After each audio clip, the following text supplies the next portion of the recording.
Hurts, slant, Brown, lunge, touchdown Philadelphia. A.J. Brown snatched it out of the air for the score.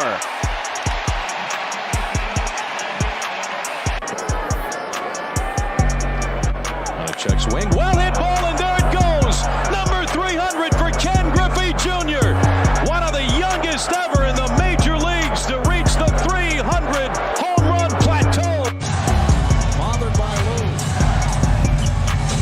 Iverson. How about that?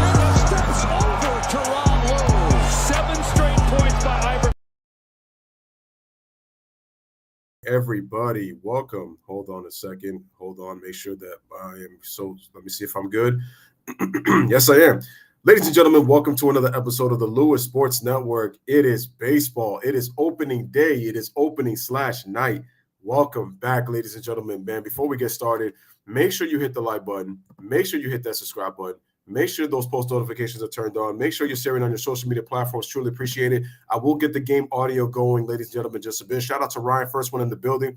Ladies and gentlemen, we got the Chicago White Sox against your defending World Series champion Houston Astros at Minute Maid Park at the home opener. But like I said, ladies and gentlemen, before we get started, smash the like button, hit the subscribe button, make sure your notifications are turned on. Shout out to White Sox and Astros Nation. Appreciate you guys being here. As I do on the channel when it comes to baseball, I don't just do I'm a Yankees fan, but I do all teams. So not just that. Let's look at some out-of-town scores. The Yankees, they win their home opener against the Giants 5-0. Aaron Judge hits a home run in that game, so I'm very happy we're 1-0. The undefeated New York Yankees 1-0. Texas winning 11-7 over the Philadelphia Phillies, bottom of the 8th inning.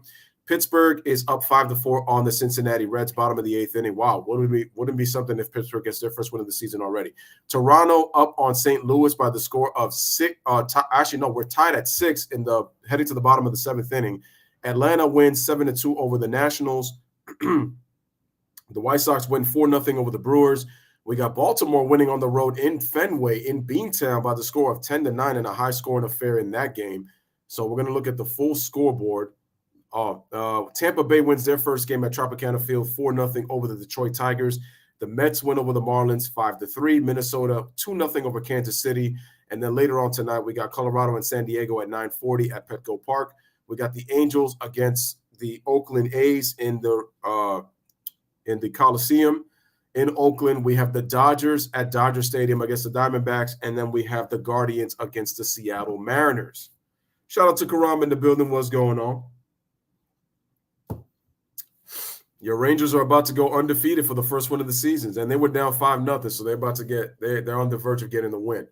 Let me try to get this game audio set.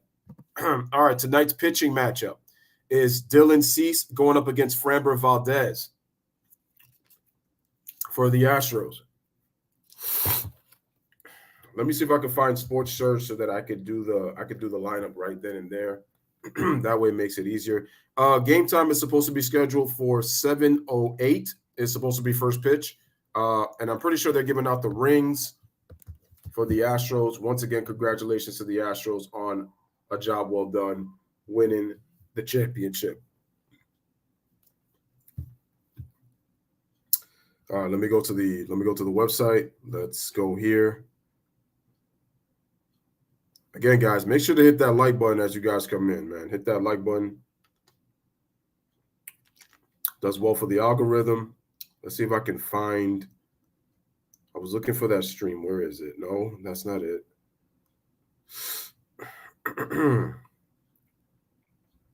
No, I'm going to look. I'm going to see if I can get Sports Surge on here. That way I can just get the baseball. And then we should be on our way. Who do you guys got winning tonight? Let me know. Do you got the White Sox or do you have – I mean, it is early. I know that, but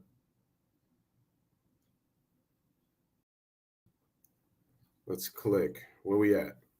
Let's click baseball. Let's click baseball. Dennis says, man would watch and commentate a whole baseball game, but not a soccer game. Dude, I'm not much of a soccer head. If I was, I probably would do it, but I'm not a soccer head. Shout out to Dennis anyway.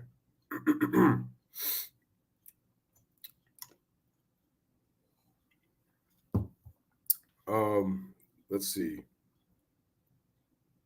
So they got the Game Pass. Let me try this one. MLB Pass in 1080p. This would be nice.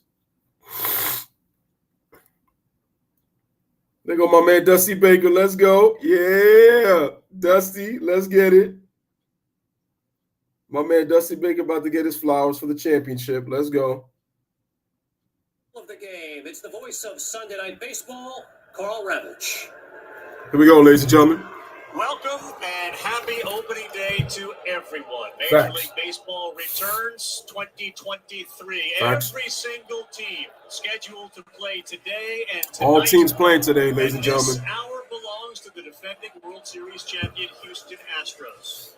106 wins last year, only 56 losses, and poised to defend as they try to become the first team since the Yankees of the late 90s, early 2000s to go back to back. It is such a difficult. How was the camping trip? It was crazy. Dennis says, who was supposed to be the favorites? The Astros, for one. The Yankees. Jose Altuve for the first time since 2011. The Dodgers. Possibly the Padres, the Mets. And the WBC playing for Venezuela. Smash the like and that subscribe. There's Jose Altuve. I thought he wasn't playing. He's not playing. For the short term. In the long term, because Altuve's out for 2 months because he had thumb surgery. He got injured in the WBC. They did last year and get to a World Series. A huge opportunity for Kyle Tucker, given what he has done. So Kyle Tucker's going to replace him. Am I glad to be back? You're damn Skippy. I've been sick these last couple of days, which is why you haven't seen me stream or anything like that. But I'm glad to be back. He comes over from the team that's in town to open up their 2023 season.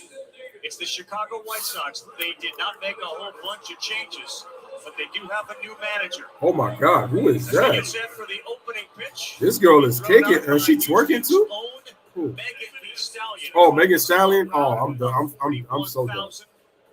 Have been on their feet for about the last 40 minutes. Teams oh my God, yo, this girl looking for attention. Like, are you serious? Lineups and their entire roster. Putting her cake right in the middle. I'm so done.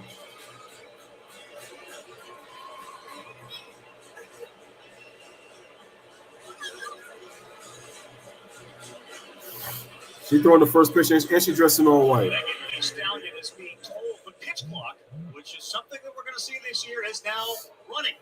She was practicing beneath the stadium just a few minutes ago. Here she goes. Was throwing strikes. Megan about to throw the pitch. Let's see. Damn. Go. Go. Everybody on hype. Oh! She was throwing strikes, and she was way off. I know he happy. Oh my God, Megan is acting mad ratchet. Yo, I can't. Oh my God, Megan is acting so ratchet up in here, man. Oh my God, this is too funny. All right, man. So we're getting ready for the Astros and the White Sox in just a bit. Yeah, man. Sorry, man. I've been sick. That's the problem. I have no voice.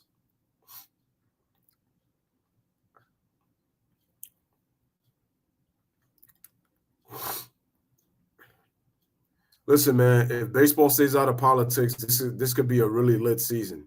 It really can. All right, man, in just a bit, we're going to get the starting lineup for both the White Sox and for the Houston Astros, man. You got Alex Bregman in the background, and you got Tim Anderson. Tim Anderson is one of my favorite players, man. That dude is a great hitter. Enjoy watching him hit. I know he's won a couple of batting titles in his career already, in his young career. The dude is fun to watch. Yeah, no, I've already taken some meds. I'm drinking Theraflu and all that kind of stuff. I'm feeling better, just a little on the congested side. So,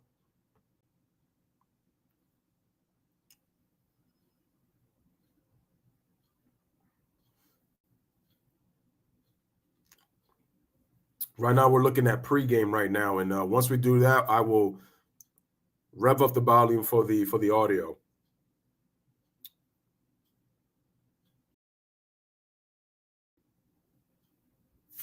All right, here we go.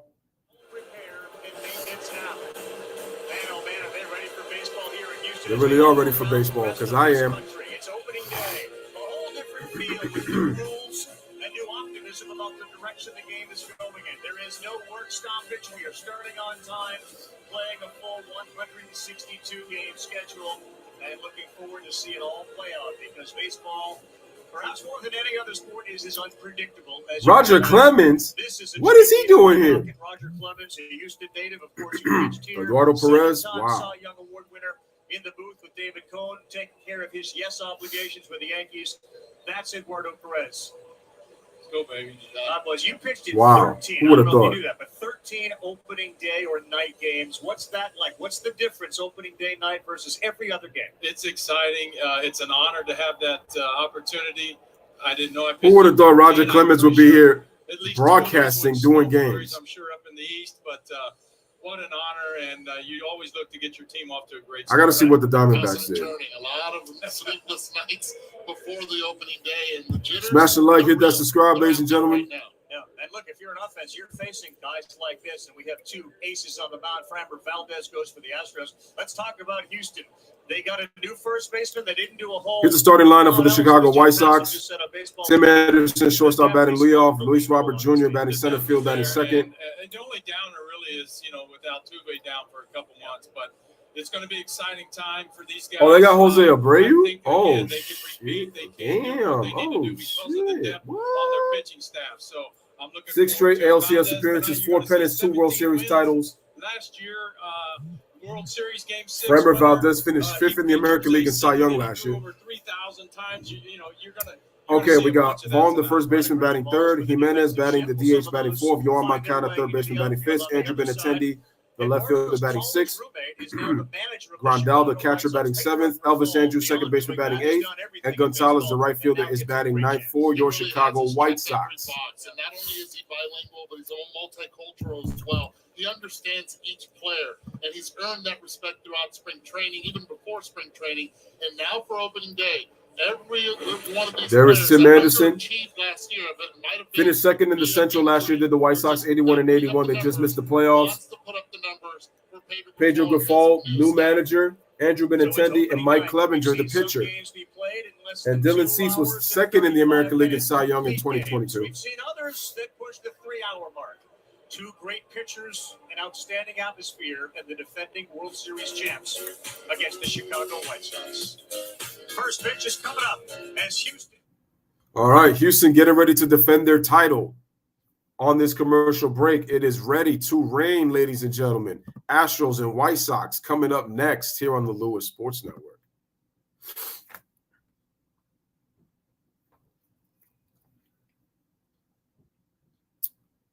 All right, wait a minute. Where am I? I'm looking for, why didn't it go to YouTube Studio? That's what I wanted to click on. I wanted to click on Studio, but it wasn't clicking.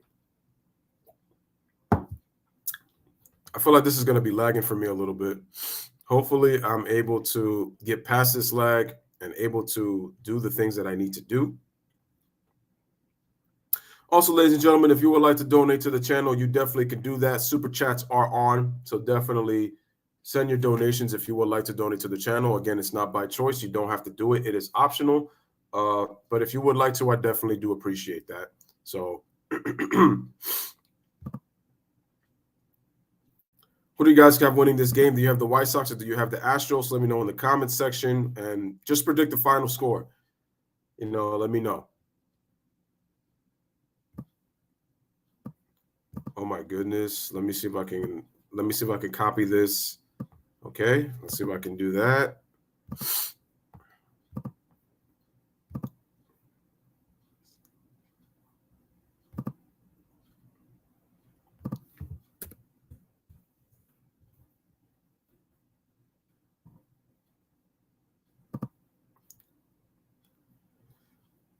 Let me see right now. Oh, good. I have it on mute. Good thing that this did not start up. Thank God. All right, let me just wait until everything loads up, and then I'll be able to do that. Shout out to TJ Gaming. What's up? Hey, Louis, does the regular season start tomorrow? No, it starts tonight. It's tonight. It's today. The regular season started today, TJ. Today. You got to look at all the scores. All the teams have already played. Most of the teams have. Shout out to TJ. Guys, hit that like button as you guys come in. Hopefully we get ourselves a good crowd.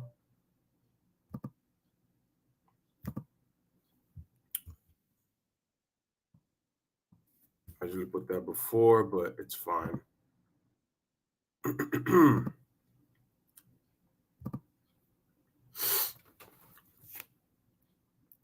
Guys, hit that like button. Make sure to hit that like button.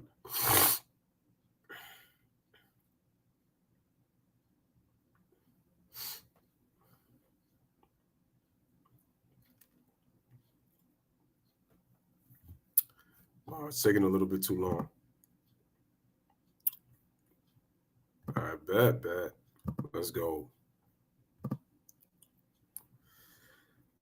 All right, so Liam Hendricks for the White Sox on a 15-day DL. Matt Foster's on the 15-day DL, right-hand pitcher for the White Sox. Garrett Crochet is also on the 15-day IL. For the Astros, we got Parker Mushinski. He is out. So is Blake Taylor, right-hand pitcher. Lance McCullers, who was a big pitcher for the Astros. He's out. Michael Brantley is out on the 10-day DL. Pocket watches and wrist watches, and the most annoying of all, that dang alarm clock. 2023 baseball has woken up to the concept that it's time to keep it moving. Baseball is now on the clock. Pitchers, catchers, hitters all have to be in place and ready to go or face penalties. This is an historic shift in the on-field rules, which includes outlawing the shift. Baseball takes a stand and tells people where they have to stand. And when they do get on base, the bag's a lot bigger. You've increased the size by about 3 square inches. It looks like small pizza boxes out there, and it is potentially delicious. All of these changes are designed to create a lot more excitement and emphasize the athleticism of the great baseball players. Will it work? Well, only time will tell. This is a new era for the sport of Major League Baseball that has never before operated. Oh, darn. Wait. With a clock of any kind. Thank you. Woo! It feels like, close. in talking with the umpires before the game, grateful that they started in the spring, and that for the most part, everybody is now well versed in how these all operate. We take a look at our starting lineups. They are brought to you by Ford, an all-new home repair and maintenance app. As Eduardo alluded to, the Chicago White Sox last year under Trevor LaRusso went 81 and 81. White Sox starting lineup. A bunch of injuries they dealt with, and frankly, the play was poor. Anderson, Robert, Vaughn, Jimenez is the DH. Moncada, after a bump at the WBC, is starting, and he'll be at third base. Benintendi, Grandal, Elvis Andrus, and Romy Gonzalez. Framber Valdez gets a start. Rocket, what are we going to see? Again, you're going to see the sinkers. I may have most 2.82 ERA for Valdez. Led the American League in innings pitched, fifth in Cy Young voting last year. In the postseason, look at those numbers: 3-0, 1.44 ERA in 4 starts, 33 strikeouts in 25 innings pitched. Left-handed pitcher. Where we're happy to welcome in Academy Award nominated actor and producer. Just a couple of cats, this multi-talented young man. What is Mark Wahlberg doing here? John Cena. Tonight's Bank of America first call. Hey, Houston, please join me in wishing my favorite Yankee killer a happy birthday. Who? Is that wait, whose birthday is it? Let's play baseball! All right. Oh, Altuve. For the Chicago Mark White Wahlberg, Sox. noted Red Sox fan on Alex Bregman's birthday. All right, ladies and gentlemen, Tim Anderson to lead off for the Chicago White Sox. Smash the like, hit that, subscribe. For us in the third inning. So Valdez will be Tim Anderson last year hit 301, 25 RBIs, 6 home runs. Ready to have some fun this season. That's the watchword. Had an OPS of 108, and his Be loose, be relaxed. and his be OBS, consistent, it was something that they weren't 734. last year. Never knew what you were going to get. The energy has to be top grade. That's one thing that the coaching staff for the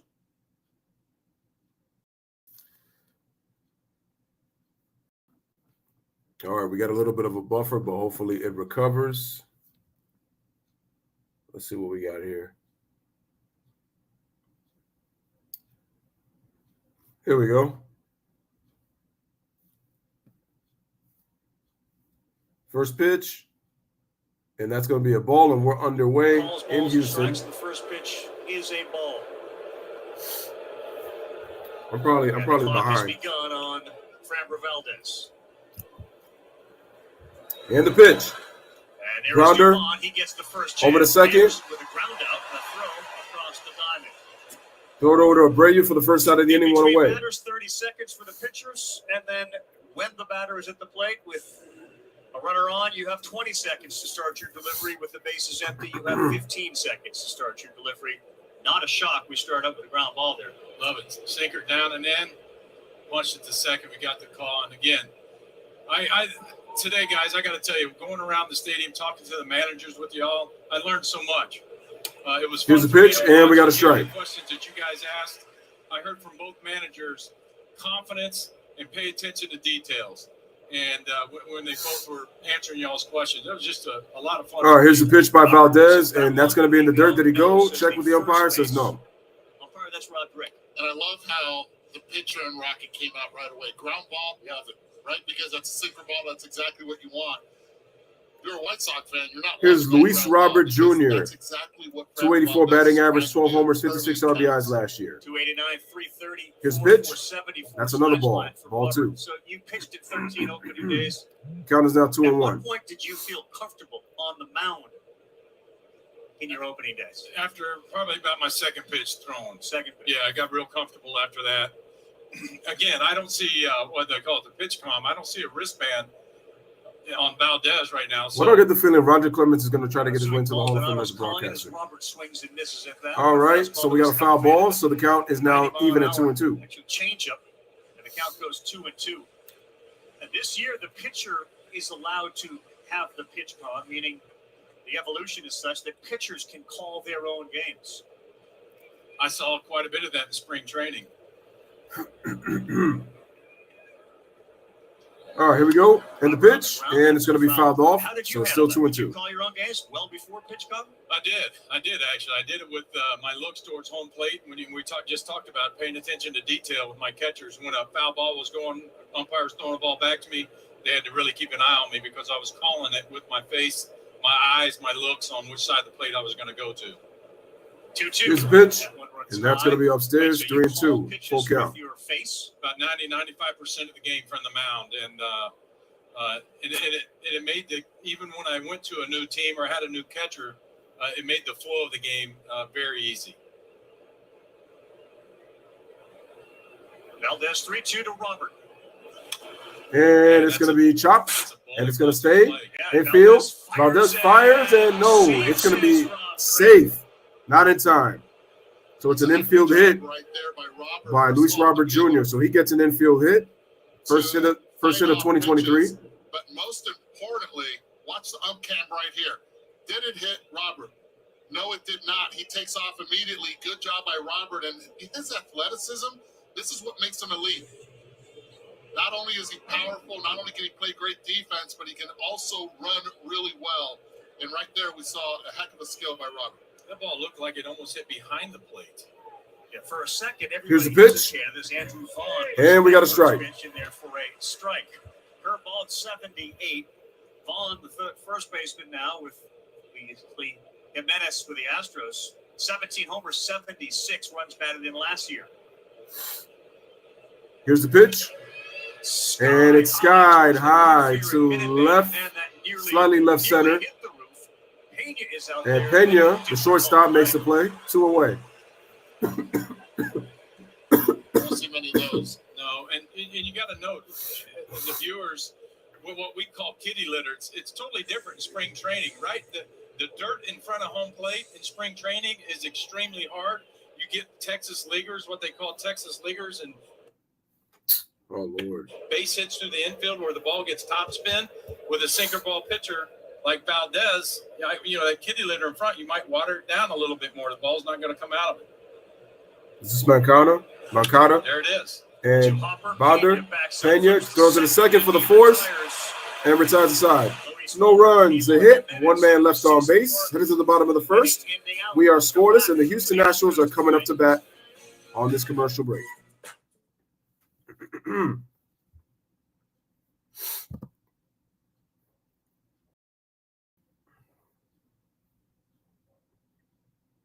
Oh my God, my throat is like.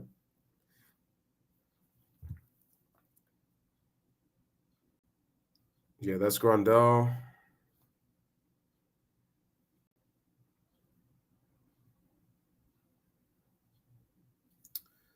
Guys, smash the like button. All right, man. Here comes the starting lineup for your Houston Astros. We got Pena, the shortstop, batting leadoff. Alex Bregman, the third baseman, batting second. Yordan Alvarez, the left fielder, batting third. Jose Abreu, the first baseman, batting fourth. We got Kyle Tucker, the right fielder, batting fifth. We got Diaz, the DH, batting sixth. We have Myers, the center fielder, batting seventh. We got Martin Maldonado, the catcher, batting eighth. And we got Michael Dubon, the second baseman, batting ninth for the Houston Astros. And they'll be going up against Dylan Cease in just a moment for the White Sox.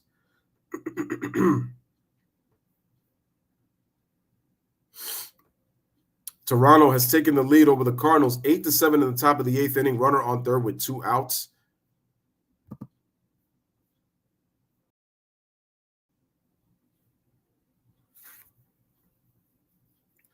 Once again, also, folks, that we still have 4 of the games later on tonight. We got the Rockies and the Dodgers. Rockies and the Padres at 9:40. Angels against the Oakland A's at 10:07 start.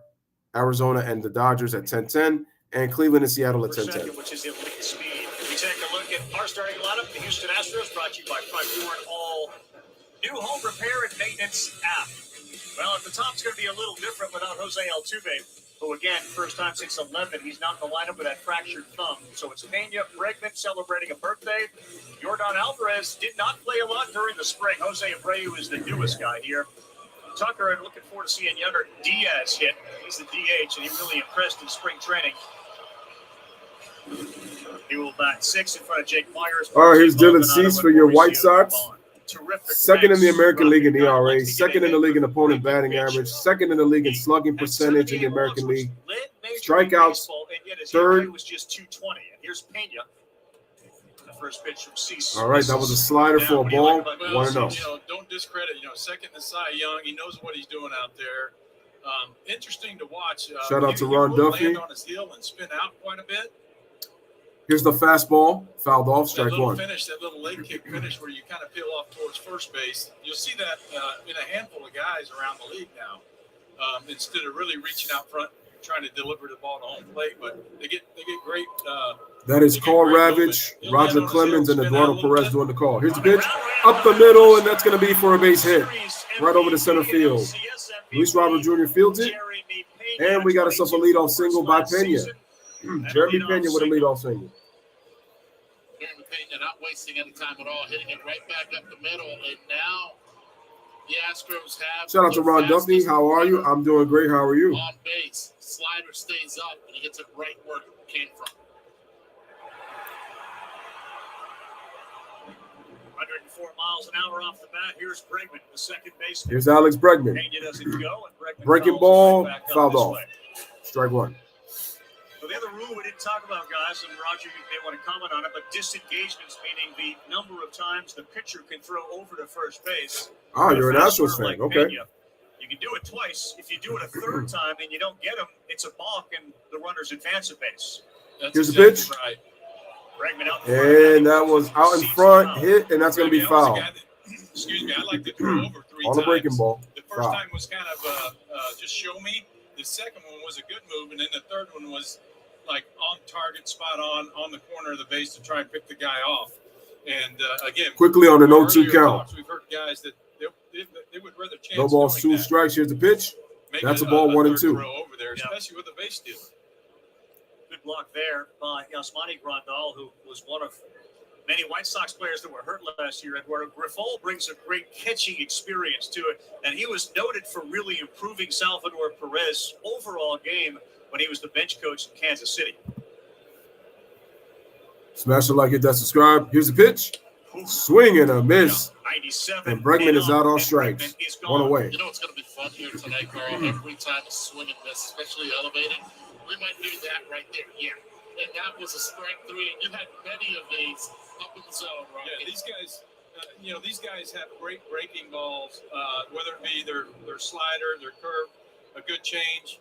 You still got to pitch off your fastball at this level, especially early in the game. Yordan Alvarez. Here's Yordan Alvarez. Swing and a miss, strike one. Pitch that C says when he's right, he's getting ahead with. He is. And then on the other end, the Astros, they're 306 average last year, 37 home runs, 97 RBIs, 187 OPS plus, and an OPS of 1.019. Incredible. Here it comes again, Alvarez. Here's the pitch. Fouled off, Let's just set 0-2. the White Sox defense. Mentioned Grandal, the catcher. Yohan Moncada's at third. Tim Anderson is at shortstop. Played second base during the WBC. Elvis Andrus is the second baseman. Andrew Vaughn is at first. Andrew Benintendi, 5 years, $75 million in left. Robert in center. Romy Gonzalez in right field tonight. Here's the pitch, and it's a ball. Grandal had leg 1-2. issues. His back was killing him at the end of the year last year. Talked about I maybe considered surgery, but I wanted to be there for my team. Remember, they weren't that far out of it. When you think about even an 81 record the last couple of weeks of the season, they had a chance. And then they had a disastrous series against the Indians, and that kind of ended it.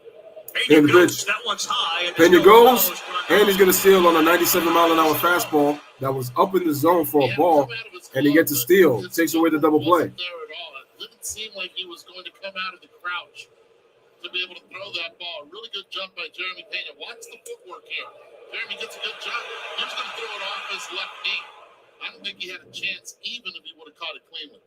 So now an RBI opportunity for Alvarez. Swing and a miss. Swing and a miss. He is out on strikes. Strikeout number 2. So Dylan Cease already with 2 Ks to start this game. Down and in on the back foot. That's something that somebody like myself in the mid-'80s, all the way to the mid-'90s, we had to stay away from that. That was a nitro zone for lefties. But now, because in the last 10 years, they look out over all the time, they want to launch that ball. And it opens it up big time. And here is Jose Abreu. Last year, the White Sox. Jose Abreu gets a strike. Offensive category. Gets 3 years to play for the Houston Astros. He batted 304, 15 homers, home runs for Chicago. 75 RBIs. Hit 300 flat. Said he is an RBI machine. Here's a pitch. That's a ball. Great pickup by the Astros. I wish we had him in our lineup. Misses. All-time ranked Chicago White Sox. Jose Abreu is top 3 in homers. 3rd in home runs, 5th in RBIs, 6th in doubles. And he is 6th in doubles during the regular season. And the pitch. That one's a little better, and another knock nice curve. 81-mile-an-hour curveball so for a strike. His game. He's calling. He has pitch come on his glove also, and then they're confirming it. So he's got it in motion before he even gets on the rubber, and he is working fast. Starts his delivery. There are 6 seconds on the pitch clock, and another great pitch, and Abreu is gone. Swing and a miss. Dylan Cease, and he is out on strikes. Cy Young race last year. So despite the leadoff base hit, Dylan Cease strikes out the side. Look at this pitch. Straight cheese down in the zone. And at the end of one man left on base, it is a scoreless game headed to the top of the second. Gotta love the way Dylan Cease has come out.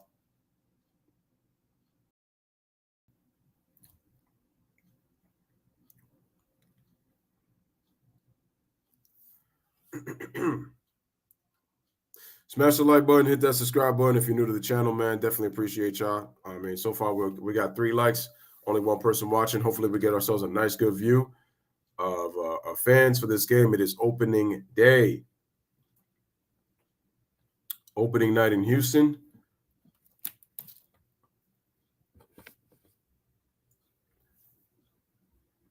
Hopefully there's no more buffering over here because the buffering is really killing me. Look at that. I can't even click the ads off, which is what I'm trying to do.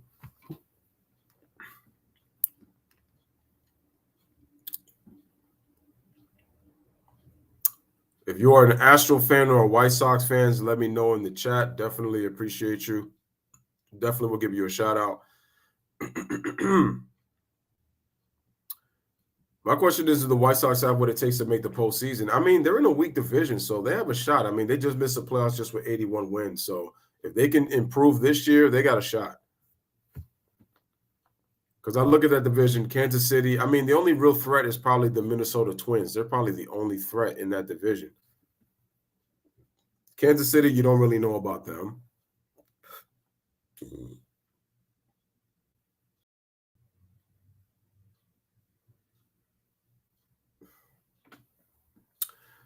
Hold on. Who's in that division again? The Guardians, the Royals, the Twins. 99 and 2000 under that guy right there, Joe Torre. I love playing for Mr. Steinbrenner. I obviously love playing for Joe Torre. Wonderful pitch coach Don Zimmer and Mel Stoudemire, my pitching coach. It was a treat for me, and that's the only thing you think about with the Yankees, getting there and winning that World Championship. They're off to a good start. The Yankees won 5-0 today. Aaron Judge, homer. Garrett Cole was solid. Yohan Moncada now, first up in the second inning, and he swings the first one. Swings foul ball, strike one by Valdez. How did you get to New York? What led you to getting to the Yankees? Mr. Steinbrenner actually came here to Houston, and he said, pretty point blank, you want to be a Yankee or don't you? I've been trying to get you for 2 years and get you in the pinstripes, and it all worked out. Here's the pitch. Foul ball, strike two. The best was we were on the second level of my home, and he decided, typical George Steinbrenner had the white collar neck, and took the jacket off, saw one of my leg machines, and I said, there's no way he's going to go over and try and lift these. And he did. Yeah, he had a nice little workout. And the pitch, strike three, inside corner. Strike three. Out of the night, a sinker at 96 on the corner. 96 mile an hour in the corner for the first out, one away. Great pitch location right here. Watch Maldonado right there with the frame. That's why he's one of the best in the game. Moves his body over and gives Bill Miller a good angle to be able to see and place that call. That's why guys love throwing to me. And the pitch. That's a strike. High strike. Benintendi with a cutter. off with a strike. High, up and in. Benintendi was a Yankee at the end of last year. Had a much better offensive season with Kansas City. Then went to New York. And he got 5 years and $75 million to come to Chicago. And that ball is upstairs. Ball one. Isn't it a little different, guys, to see the infield? Benintendi, 5 home runs, 51 RBIs, 304 in the split time with Kansas City and with the Yankees. Sure are. Schwarber's going to enjoy it this season for the Phillies. Here's the pitch. That's a ball. Close pitch. Bill Miller says no, it's a ball. And Benintendi at the plate, he can morph into a slap hitter if he wants to, or he can hit for power if he wants to. Last year with Kansas City, leading off, he needed to get on base, so it was less home runs, more contact. Here's the pitch. 3 balls and a strike. 3-1. Benintendi, who is a Cincinnati native and now comes back to the Midwest to play for Chicago. Time for planning ahead. It's brought to you by How much different? Voya Financial. Benintendi was the big move here, along with Pedro Grifol, the new manager, Clevenger, and you see the guys that left. Here's the pitch. On the screen as Benintendi sends that to Benintendi fouls it off. And it's interesting because a lot of folks, Full count, 3-2. that are fans of the White Sox, are a little frustrated by the lack of movement. But the truth was, a couple of years ago, they were a 90-win team. Then they had a disaster last year, and there were a lot of guys hurt. I think they added a lot more than what people think, just because of the injured players. They're back, they're healthy. Here's your 3-2. 3-2, and Benintendi hits it right to Abreu for the first out. I'm sorry, for the second out of the inning, 2 away. You're able to get that addition. You're better defensively as well. With Vaughn now at first base, Benintendi in left. You have Luis Robert healthy in center field. The outfield is going to be interesting because it's going to be Oscar Colas who's going to be playing the majority of the time in right field. It's because of the man on the hill right now that Colas is not playing. Smash the like, hit that subscribe. Helmet, so we will take a look at this bat through his camera. Here's Grandal. And that one misses. 1 ball, no strikes. Yasmin Grandal takes the ball. The White Sox for Grandal, who was a Padre and a Dodger in a year with the Brewers. Valdez throwing his 23rd pitch. Grounder over the third. Bregman fields it. Inning over. No runs, no hits. No man left on base. Headed to the bottom of the second, we are scoreless. And once again, the Houston Astros coming up to bat.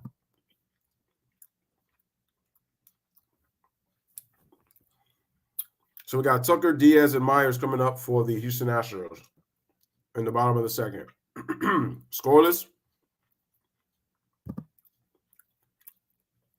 For people who are not able to see the game, definitely tune in right here to the New Sports Network for the call.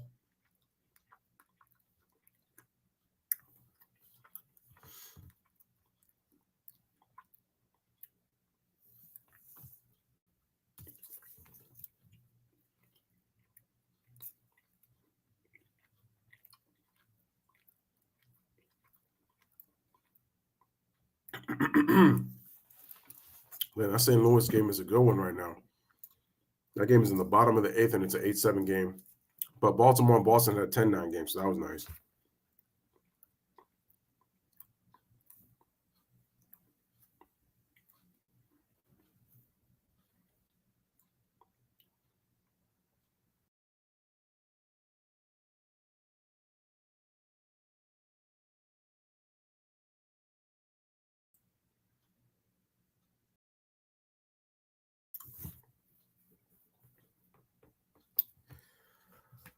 Oh, let's see.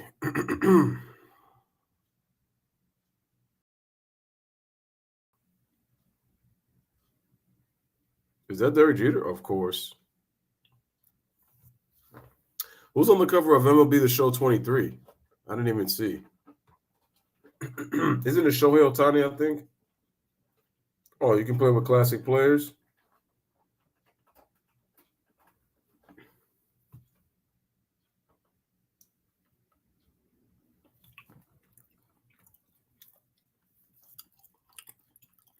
Opening Night Baseball on ESPN is presented by Front Door, an all-new home repair and maintenance app.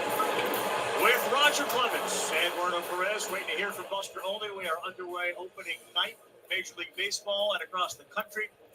And Sunday night, David Kuhn rejoins us as we will be in Dallas, Texas Rangers, Philadelphia Phillies.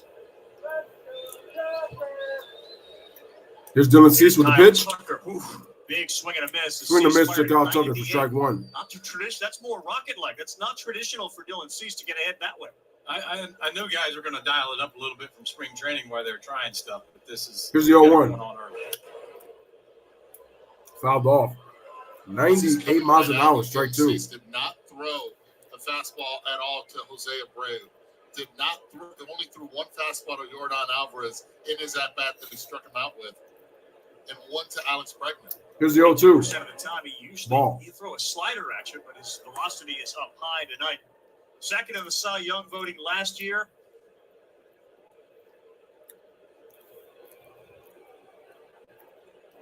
And the next one from Cease. And the pitch is a ball. Speed in the dirt.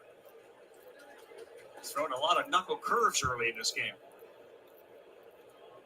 Drafted out of high school in Georgia by the Chicago Cubs. And the pitch. Ooh, strike three. Who is right? That's Inside four corner. strikeouts in a row for Dylan Cease, and the slider is filthy. Dylan Cease is dealing. Right? 4 strikeouts. Coming out of spring training, Look at this pitch. Ideal right now because 6 innings. Shout out to Brandon Schutz. Pitches, Welcome to opening day for the Astros. super Yep. efficient right now. And Look at this pitch. Trappy, like you said, Beautiful. Beautiful pitch. Beautiful. That was great getting the location. ball and going, calling his own pitch. Bro, right he from the froze mound Myers up with that pitch. for a strike. Here's Diaz. Strike one.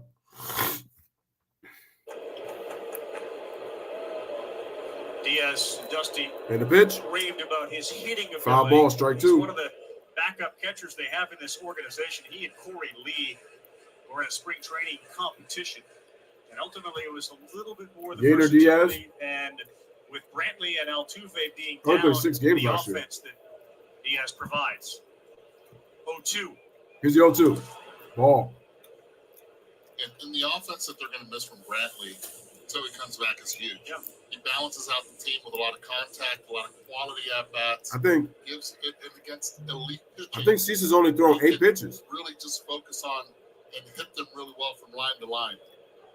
So again, you see that pitch clock bringing it down to about 4, and he starts his delivery. And Here's that's the when pitch. the pitch clock will go off, and he jammed him, and he sends one into the seats for a souvenir. That's a foul.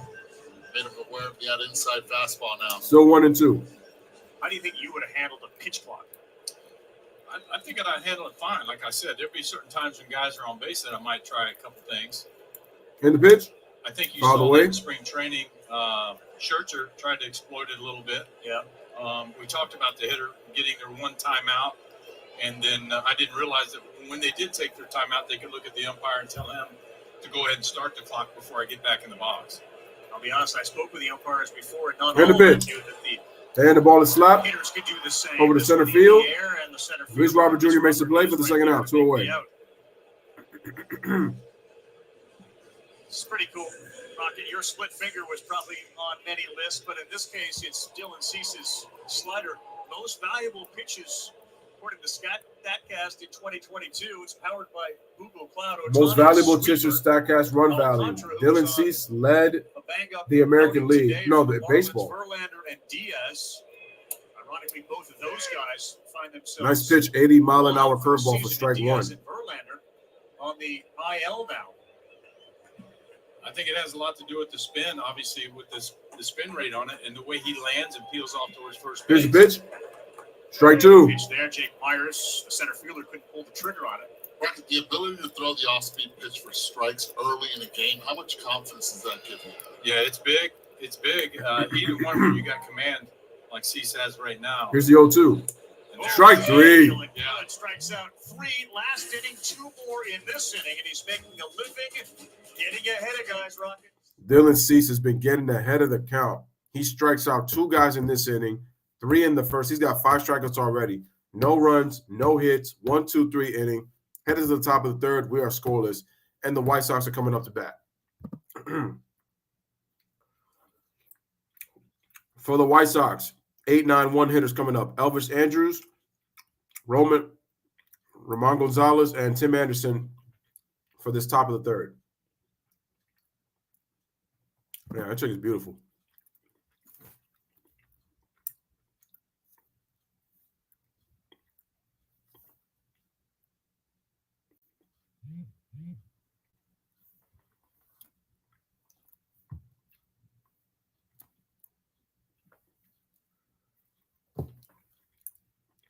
What's he saying?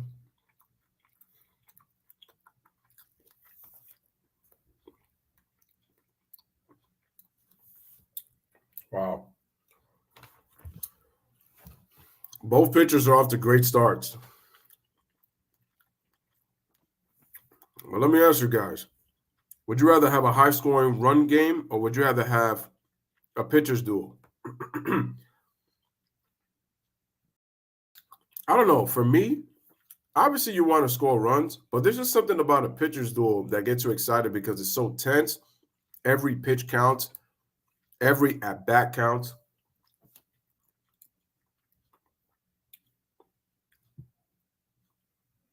Because of what it means for these close games, you know? So after all, we feel like those tight games are really, really nice.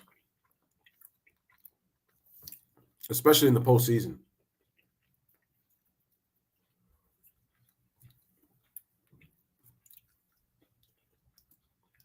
Popular last year, and we're delighted that Alex Bregman has agreed to join us via the microphone and the earpiece. You can ask Alex a question. Use hashtag AskSNB on Twitter. All right, what's your impression of the start of this game as a defending champion, Alex? Well, it's an unbelievable crowd here today. We love playing in front of these great fans, and this is great energy in the ballpark.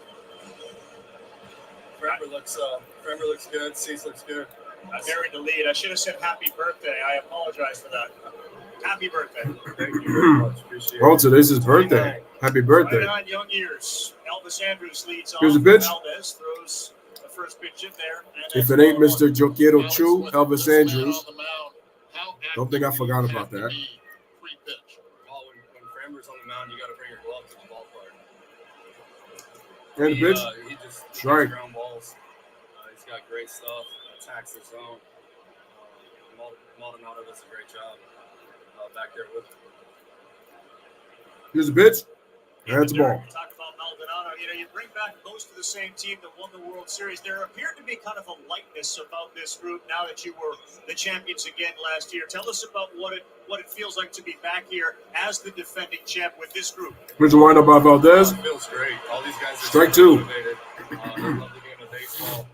They came into spring training prepared, and it's been. There is manager Dusty Baker. Teammates.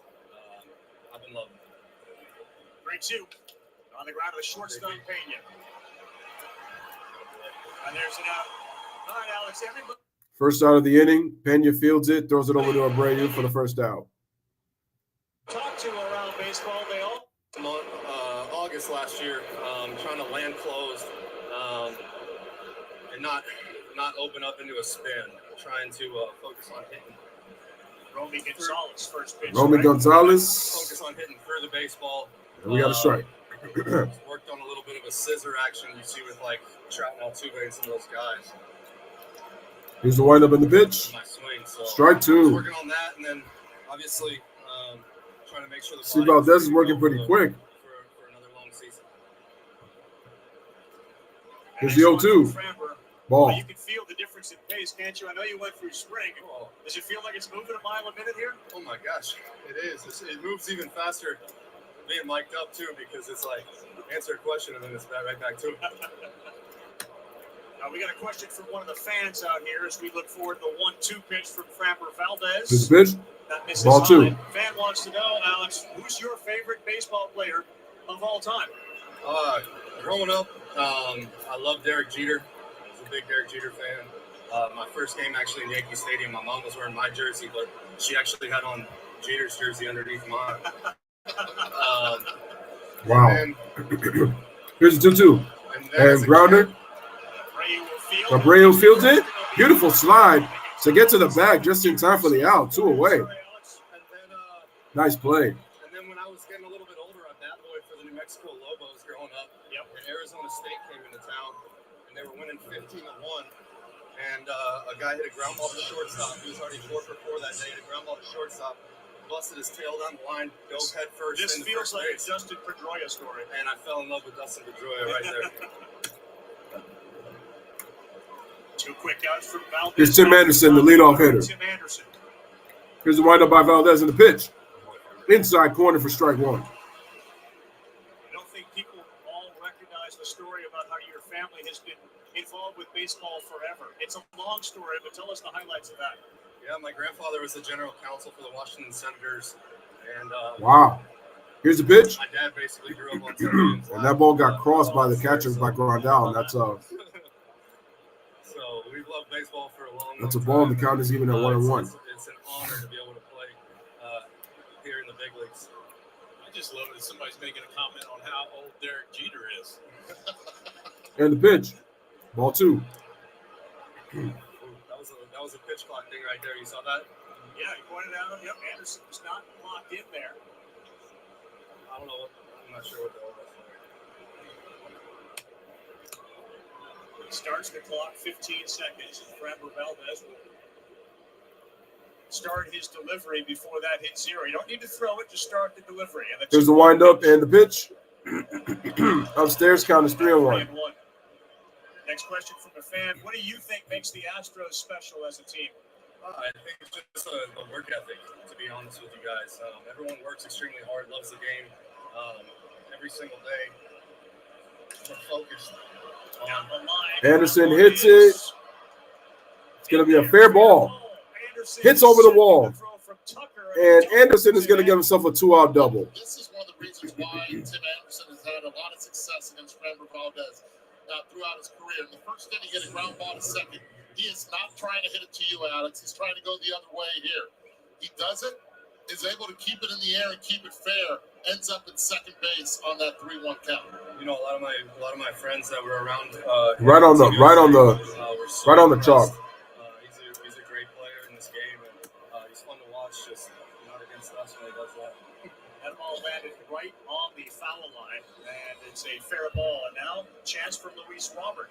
Here's Luis Robert Jr. in the pitch. Strike 1. And there's strike 1. Did you spend a lot of time watching the WBC? I did. You know, it was fun. We had a lot of guys on our team go and compete. What a great atmosphere. I was fortunate enough to play on it. Back a few years back. With the pitch. Swing and a miss. Strike 2. Change up down in the zone. I mean, what a Strike moment 2. that was with Trout and Altuve too, right? It's awesome for the game of baseball. I love where the game's at right now. White Sox with a threat runner in scoring position. Here's the pitch. Fouled off. Still 0-2. I was watching it actually with my son. A base hit gives the White Sox the lead, and they'll strike first. Hopefully one day you can be like that, buddy. So you're talking to an 8-month-old Knox at that point. Yep. It's beautiful. And he's in the ballpark. Here's the pitch. 0-2, that's inside, And that's going to be inside and low, 1-2. His mom, grandma, my mom, both grandmas actually. So he's having a great time. That's great. Is your mom wearing the Jeter? I'm not sure. Knowing her, she might be. 1-2 to Robert Anderson on second. Here's a 1-2 count. Even. Ball gets away from the catcher, but it's blocked. We were watching every Yankee game growing up. Yeah. He was an unbelievable captain. Yes, he was. Say that again.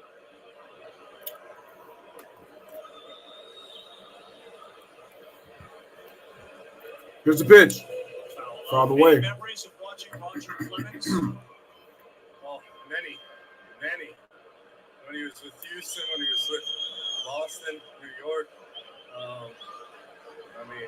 And then getting to see him here, talk the game with him here, it's an honor. You know that, baby. I enjoy watching you at the plate.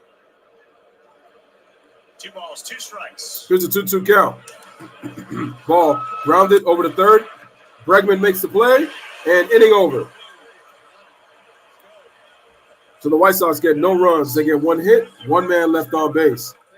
Want to thank Alex Bregman. So we're going to head to the bottom of the third. We are still scoreless, and the Houston Astros are coming up to bat again. It is 0-0 right now. For the Astros coming up at the bottom of the third inning, it is. That would be Martin Maldonado, Michael Dubon, and Jeremy Pena. So 8-9-1 hitters coming up for the Houston Astros.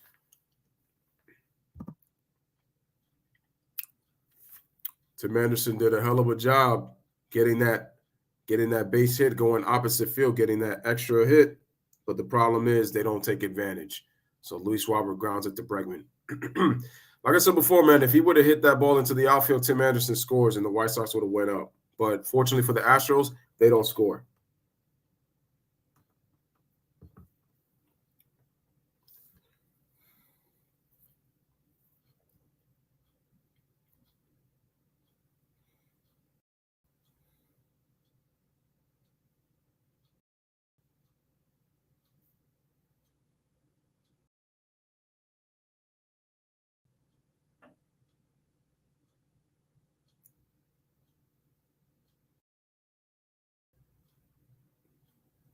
Yep.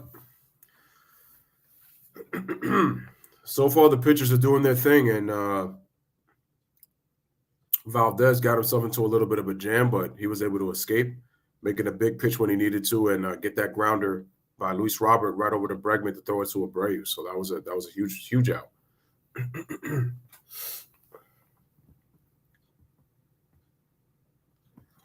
There's my man Aaron Judge, Vladimir Guerrero Jr.,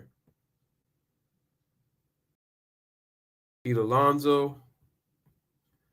You got the Phillies and the Rangers on Sunday Night Baseball.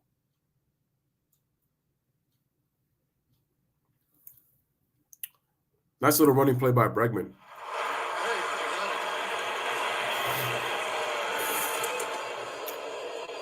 Again, thank you to Alex Bregman and all the players willing to join us during our Sunday night telecast. Terrific, perfect ending. Tough play, took it off his chest. I don't know if he looked back to see if he had created a divot with his spikes, but Bregman gets the job done. Here's the pitch by Cease.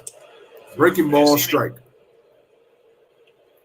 You guys made a comment during the break, which I think a lot of people at home would be curious to hear, because you said when Robert is up, both of you said there's a good chance this is going to be pulled foul away, strike 2. His swing path? What did you see? Well, with the swing path, it just seems like, especially if you're at third base like Alex Bregman is, that every ball is going to be hit your way. Just the way he's cutting off that swing. Here's the pitch, and it's a ball, 1-2. Curveball on the 2-seamer. It looks like it's the only place he can really hit it. It's down hard on that kitty litter, as you call it. Yeah, you recognize it as a pitcher too, and like you said, if you're left-handed, you should be getting some action over there, short and third. Here's the pitch. Strike 3. What a start for 6th strikeout of the game. Fastball outside corner. And he's on the edge with everything. Other than a couple backup sliders, he's been on the edge, and he's really dialed in his slider too. calling his own game. It seems like he's pitching with His a lot of conviction. His pitch location has been excellent. All sliders, the curveball, and then 98 on the black. Just take a seat, man. Check swing. Did he go? And when you do that, you're right. You And can they blow say the strike. ball perfectly on your grip. So he went. Whatever the pitch is. I really enjoy doing that. So Maldonado out on strikes. Around. Here's Dubon. And the pitch. Swing and a miss. Strike two. I'm sorry, Mauricio Dubon. I said Michael. I meant Mauricio. I screwed up. And it did strike you when you watch baseball, and you can speak to this better than anybody. When a pitcher is hot, he wants to keep going. He wants this pace. There's the windup in the pitch on the 0-2. If you're a Chicago White Sox fan, you're going to relate to this. This seems like Mark Burley on the mound. Yep. Never shook off. 7 times in his entire career, so he said. And it was A.J. Brzezinski most of the time putting the fingers down, and it was Mark Burley just throwing the ball. Here we go. 9 seconds it would take between pitches. That's how good he was on that mound. Here's the 1-2. Check swing. Again, he's pitching like Tipped. they need to Still 1 catch and a 2. commercial flight here in a couple hours. They have a charter, so you can slow down if you want. And they're not going anywhere. Yeah, because they're going to be here for 3 games. NCAA men's Final Four in town in Houston. A busy Here's the pitch. weekend. And the ball is hit. Grounded over to the second baseman. For Elvis Andrews. Elvis Andrews makes the play. Retired. 2 outs. 2 down in the inning. 2 outs. And our first Sunday night baseball matchup of this.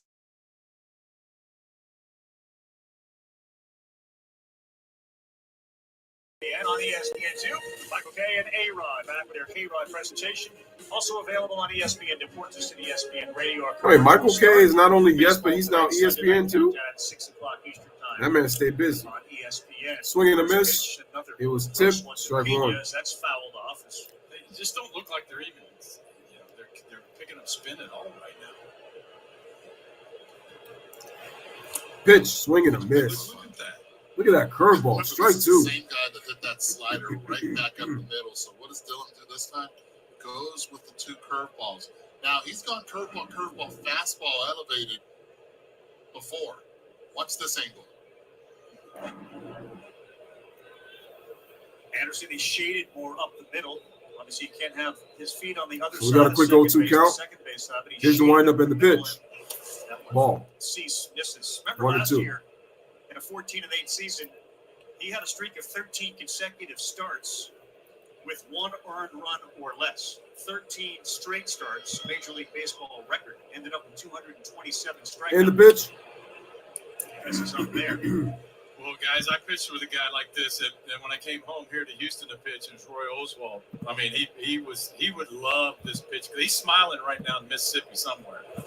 Pena gone. Dylan Cease. Swing and a miss. Strikeouts. Strike 3. Innings. 7 Leadoff strikeouts. single from Pena was the only damage. So, ladies and gentlemen, at the end of 3, Dylan Cease with 7 strikeouts, and we have a scoreless game, 0-0 in Houston. And once again, the Chicago White Sox coming up to bat, ladies and gentlemen.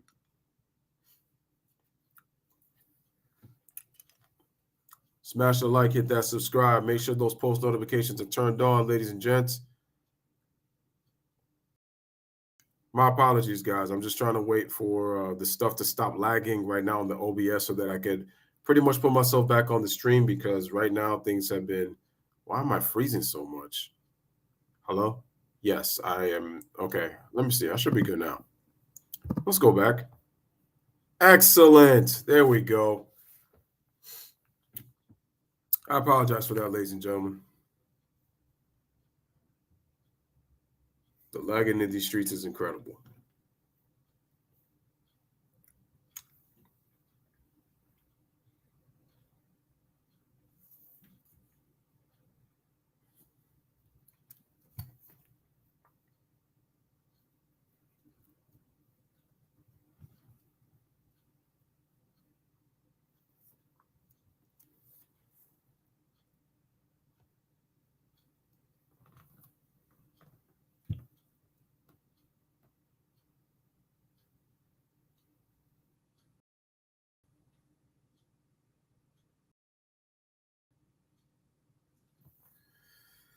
Oh, man. Her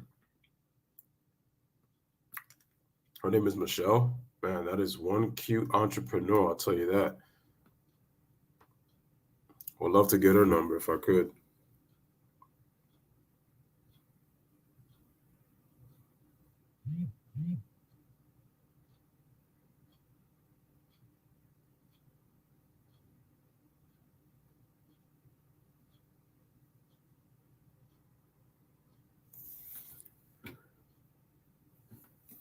All right, looks like we got another.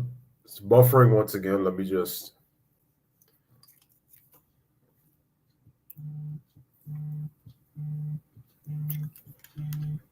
Smash the like, hit that subscribe. Ladies and gentlemen, 1 second.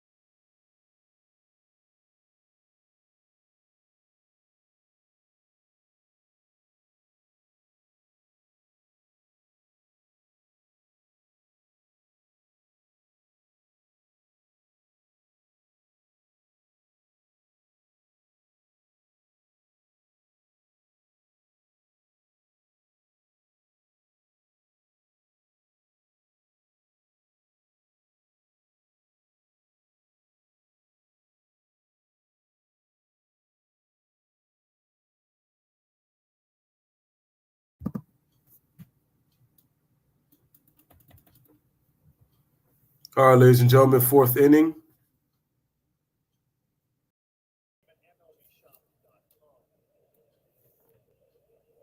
Spikes winner.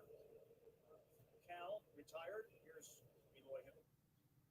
There for a strike. Valdez and Cease both getting ahead. Hey, I'm like, what's up with the volume? Here's Eloy Jimenez and the pitch. Swing and a miss. See that Strike ball 2. disappear underneath the bat of Jimenez, who's designated hitting tonight. He played 55 games in 21, and he played only 84 last year.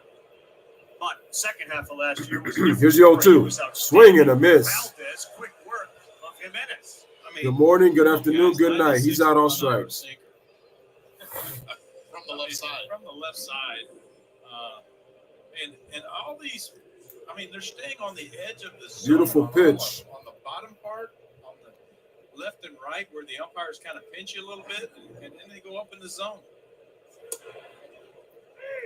Right in with another one at 90. So much for your starts in spring training, I guess. Yeah. Strike and, 1. And the beauty of this is, as a hitter, you're taught, okay, have him elevated. Stay off the low one, but he's hitting his spots down low effectively. And the pitch.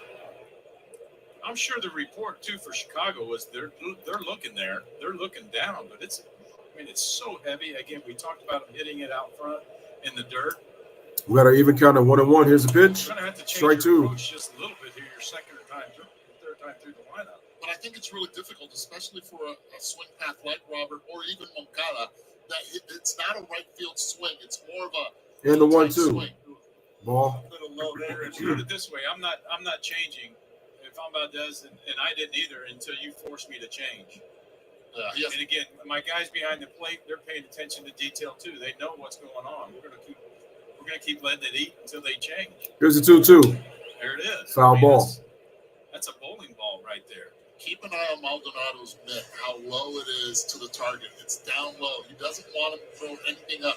And if you have that swing path like Moncada right now, the only thing you can do is pound it on the ground or swing over it. 2-2.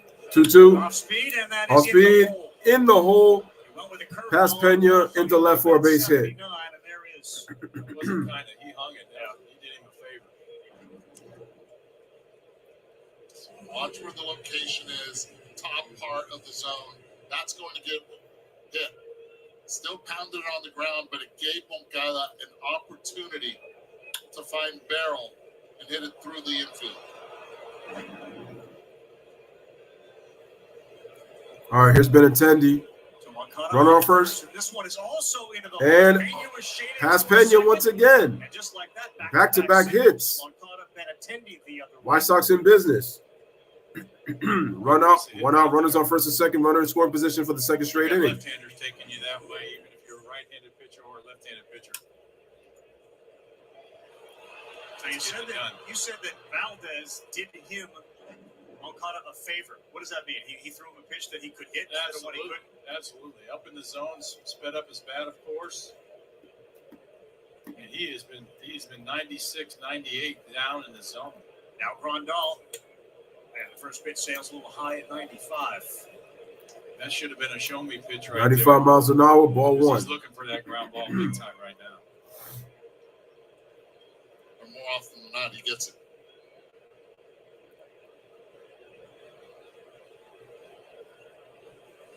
Here's a 1-0. Ball two. And one of the most, he'll take his walk, the on base percentage high, the batting average down low, but he does have power. Here's a pitch. A couple of years ago, 3-0. 2019.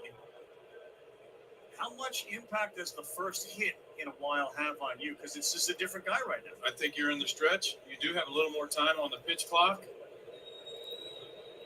And the pitch. Now you start throwing. You got to be Strike careful. one. We talked about these power pitchers. You turn into a power thrower really quick. He's on the mound. He's still trying to work quick. He's not setting the tempo. Got to be careful. And the pitch. Strike two. Grandal, you mentioned his patience. That was out of the zone. Two-seam fastball. Grandal has to think right field here. He has to pull off that 3-1, went right into his game. What is our first and second full count? 1 out, 3-2. 63 fourth pitch. Up the middle, ground. They got to go for the force. The way things are going tonight for him, you could do that. You could throw that. Wow, so he gets a big pitch right there. With runner in scoring position, ground out over to Pena. So, no runs, 2 hits, 2 men left on base. Headed to the bottom of the fourth inning. It is still scoreless at 0-0. Game is moving pretty quickly. So far, so good. So the White Sox really tried to threaten there, but get nothing to show for it. Get a ground out to end the inning.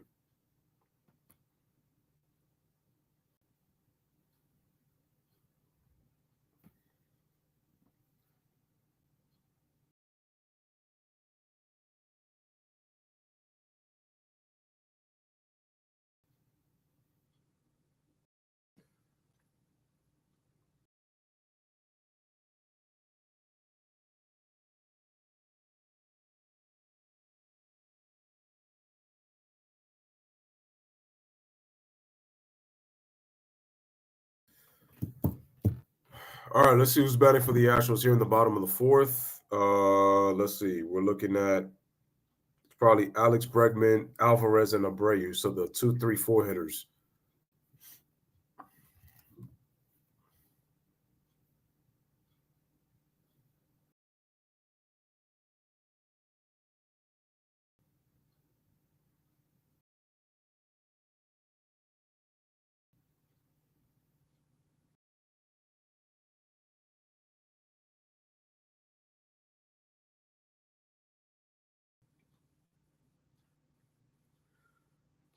Wait, what is this? Oh, no, they're just showing baseball. It's one of those baseball commercials. Now I see.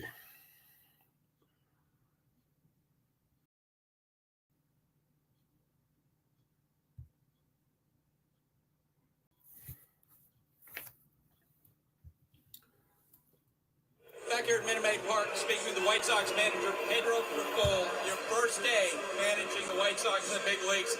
What's a moment that you're going to take away from today? Well, it started off early this morning with all the text messages that I got, and then, in there in our meetings, and the way the guys. Here's a pitch by Cease, gets himself a strike. And how we prepared, so it's all here. It's right on top of us. It's right on top of me. It's been an emotional day. Describe what you're seeing in Dylan Cease so far tonight. So he's got a 3-pitch mix right now. He's feeling Pitch good. is fouled away, strike 2 on He's Bregman. mixing it up pretty good. Pedro, thanks. Back to you. First time Pedro Grifol has ever been interviewed during a game as a manager. Here's the 0-2. Ahead of Bregman 0-2. This one is Bregman flies it off to right. Gonzalez is there to make the play. First out of the inning, 1 away. Well, his manager said it perfectly. Look at that gas up top. Another one, paint on the corner. Little cutter, slider, whatever you like, paint. The breaking ball, the curveball, and another great curveball. And another one. Just working fast, kind of calling his own game, I believe, and his manager can say what he said 3 times fast. 48th pitch, rise high, still 98 miles an hour for Dylan Cease. Pitches ball 1 to Alvarez. Last spring start was his best, 6 innings, no runs. Here's the 1-0. There had been a couple of rough outings. 2-0. After a particularly bad one, he looked himself in the mirror and came back out in his next start, subsequent starts after that, realized I got to start. Alvarez struck out in his first time up. Yeah, well, that happened in spring training. Yeah. So he's mid-season form. He had a tough spring training. I know it doesn't really matter. I know starters. Curveball in the dirt, 3-0. And then they clean it up when they get out here when the bell rings. But I mean, these guys are spot on right now. I mean, look at his development, Roger, over the years. That number ERA coming way down. What they're pitching. High strike outside corner, strike 1, 97 mile an hour fastball. Workload last year told Cease basically to back up his calendar by a few weeks.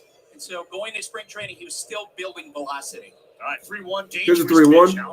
And swinging a foul. That slider one forces a full count. That got him in the first. Building accomplished. You're looking at 98, 97.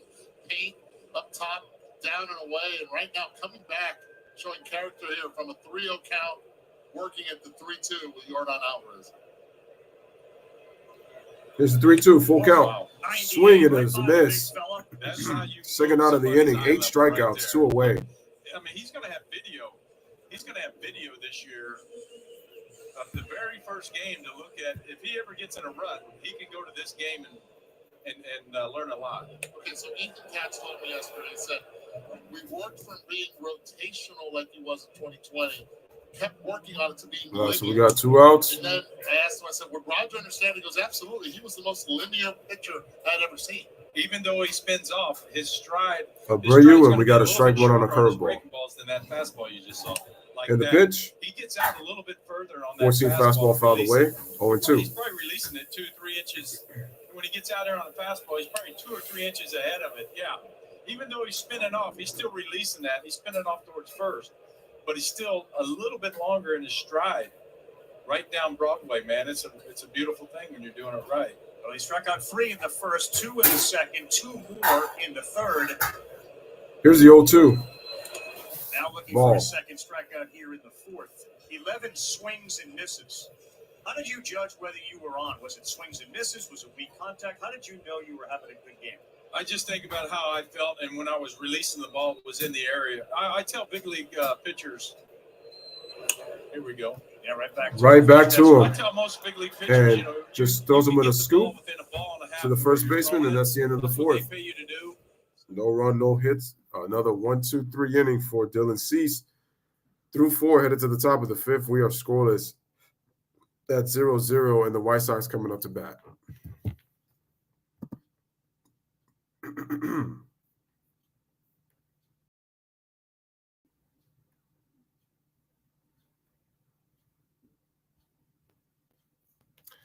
We have Elvis Andrews. We got Gonzalez and Anderson, 8-9-1 coming up in the top of the 5th.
Live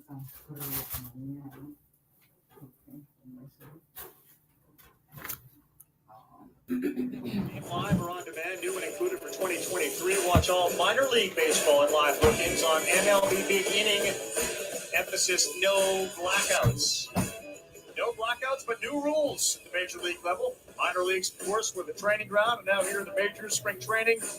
Game time down to 2 hours, 35 minutes on average. The runs were about the same. Pretty much everything else was the same, which was the goal of Rob Manfred, Theo Epstein, Raul Labanez, everybody that was involved. And we are delighted to have one of those former teammates, Raul Labanez, join us now in the booth. Raul Labanez. As we begin Valdez next inning with a Valdez with the pitch, strike one. And how difficult was it to really get everybody on board? Well, there's a lot of excitement around it right now, and it wasn't that difficult. I think once the players started adjusting and adapting to the pace of play, Here's the 0-1. Really appreciate what's It's a going ball. on the field. There's what our fans have been telling us is that they wanted more of what they want is action, and better pace of play, and less of what they don't want, which is dead time. That's exactly what's going on. Now that's how you tell a story under the pitch clock. Here's a pitch. Inside, 2-1. So you look around baseball today. Atlanta beat Washington 7-2. Took a little over 3 hours. The Red Sox and Orioles, 19 runs were scored over 3. Cubs beat the Brewers 4-zip in 2 hours, 20 minutes. Wow. There are other games that were 2-1. 2-33. And that ball is lined over into left field for a base hit past Jeremy Pena. So White Sox get a leadoff hitter to start. What do you think? What does baseball want people to really focus on? Yeah, that's a great question, Ravi. It's more about pace of play than it is about time of game. And more crispness, a better cadence, a lot more action, athleticism, and less dead time. It's really more about pace of play than it is time of game. All right, here's Gonzalez, the number 9 hitter. We used to get 3 hours and 10 minutes, and now we're going to get 2:30. Like we're getting ripped up. But what's the answer to that? Well, we're not hearing that at all. So that is a strike. We're hearing the opposite. If they really like this game, they can bring their families midweek on a Wednesday night. You can come and watch the Houston Astros, world champion Houston Astros play, and get your kids home in time for bed. And the pitch. Stay colder, hot dogs. It's going to be fouled off. You just have more of them, right, Bart, down there? Unless you're not going to do. I saw you trying out that ice cream earlier. That looked pretty good. Oh, man, you had to go there, right? Now my wife knows. Wait, you guys had ice cream? Yeah, we should add some more, though. Wrong with the base running. A lot more stolen bases in spring training this year than the year before. Is that exactly what Major League Baseball But on first, here's the 0-2. It's something that the fans have been Upstairs, telling 1 us and 2. is one of the most exciting things that they love to see in the game is more stolen bases, more action on the base paths.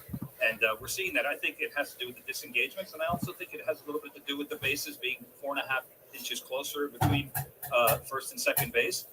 And at the same time, it also has Here's the 1-2. And that ball is going to be sliced into center field, back-to-back hits for a base hit.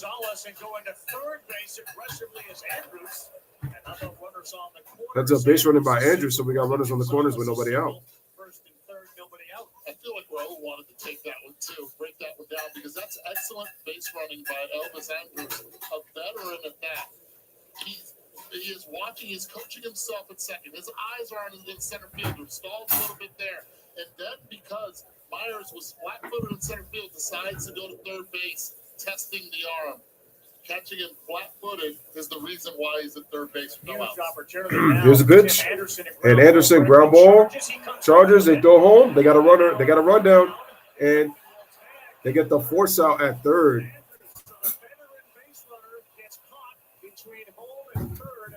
Heads up play by Alex Bregman, catches him on the rundown for the first out. So now you still got the double play with that play. There's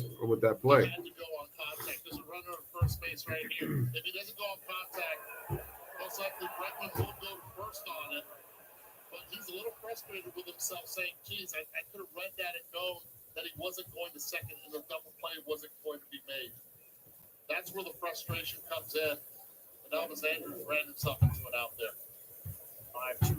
Here's a pitch. And here's the first pitch. And Roberts is going to foul it off. And I like it as a pitcher that he's, again, paying attention to what's going on. Where I'm matching the other guy with zeros, that makes me feel good on the mound when you guys cut down a run at home plate.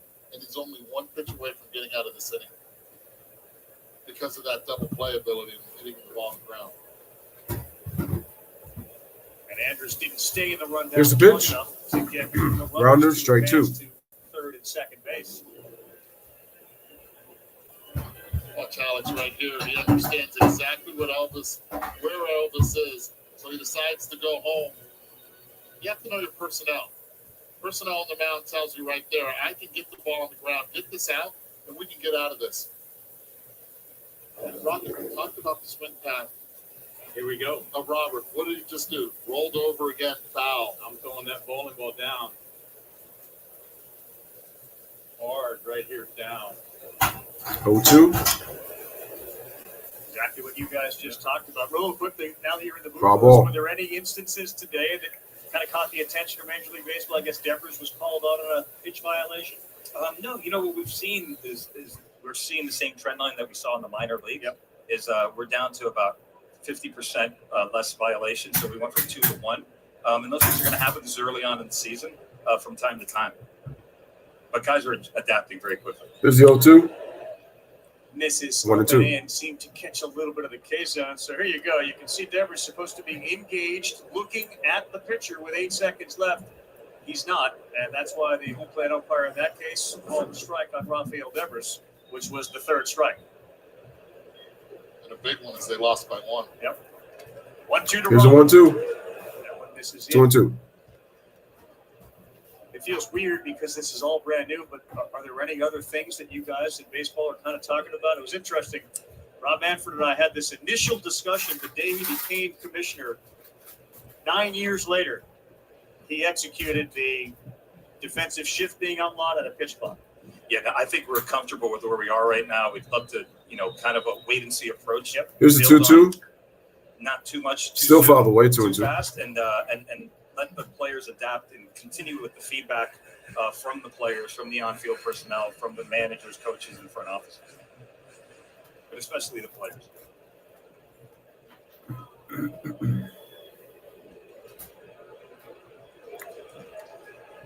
He's gotten a lot of ground ball fouls. He's looking for a double. Runners on play. first and second. Here's the 2-2. Instead, the Swing chase and a miss. and a punch Chases out a ball from Luis upstairs Robert. for the second out of the inning. 2 away. Big strikeout by Nice Valdez. high heater to move the eye level again right there. He's looking down. Emergency swing up. How about the frustration in Robert's face right there? He's just trying to Cuts it foul off. that thing off. Well, you got Andrews frustrated with his base running. Rocket, he did that a few times. Yeah, I love going up top. Yeah, And I then know you the have pitch east and west, Roberts a little bit, but north to with south. that one Go too, up there and show off Mr. Splitty. with that defensive swing I upstairs. knew that was coming. That's Splitty, right? Yeah. I thought it's been fun for me the last couple of days. hanging Probably out with saying to these yourself, two. we got him on the Talking ropes. about the Why depth try of the not dirt, be a little everybody's more got to be patient the instead of same. trying We to have in the playoffs, bullpen coaches try to bail would them come out? And their job was to measure the cutout, where the grass cut out. Some people would cut it out 30. I think it was supposed to be 15 feet. Some of them would cut it out 13 just for the base stealers. They'd have no clue. Swing and a miss, strike Put that on one. the eraser board with everything else, so everybody knew what the cutout is where you're taking your lead. Bro, you're nodding your head like you know exactly what he's referring to. Yeah, I thought he was referring to the 95 feet to the outside edge of the grass, but it is uniform all the way across the league. And the pitch, swing and a miss, strike two. Teams would use that to their advantage. Yeah. All the infielders, you have to have 2 on each side of second base, and all the infielders have to have both feet on the dirt. Fans standing up. A little bit of a cheer. And Valdez, Runners on first and second, 0-2 count. Please don't buffer.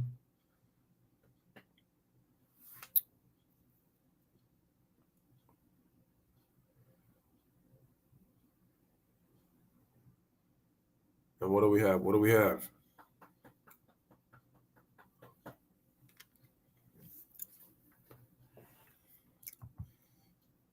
Damn, man. This is the last thing we need I need right now.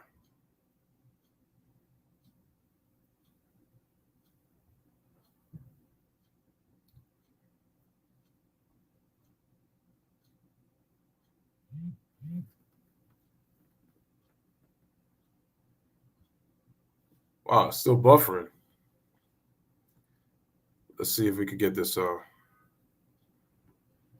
Finally. Oh, so I'm guessing a walk was ensued And now the bases are loaded.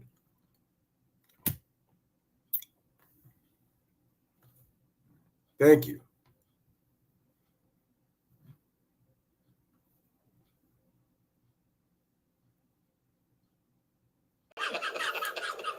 Absolutely.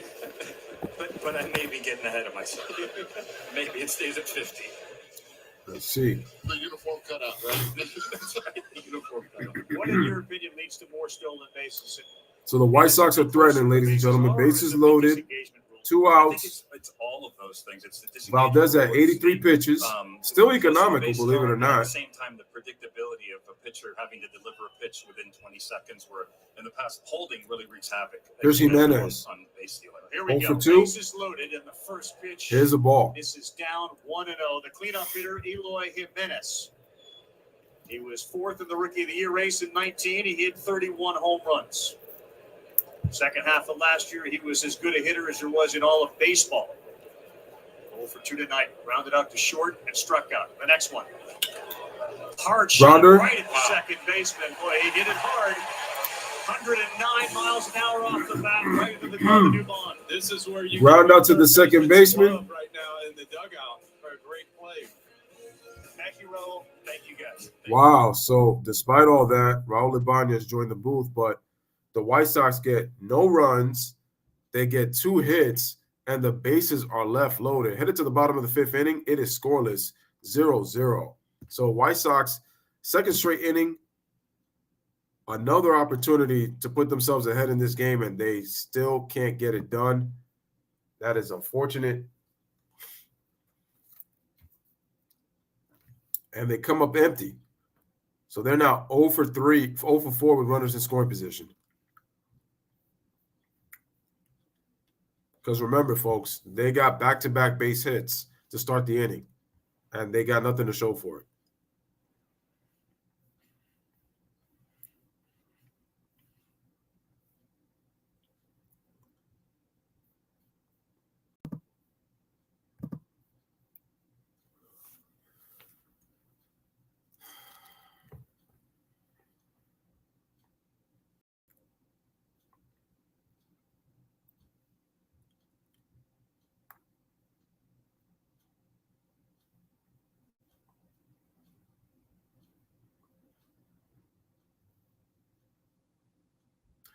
Oh, I didn't know you could do reactions now on YouTube. Oh, cool. You could put emojis on there. I mean, I feel like there could have been a better selection. I feel like if they laid it out better, but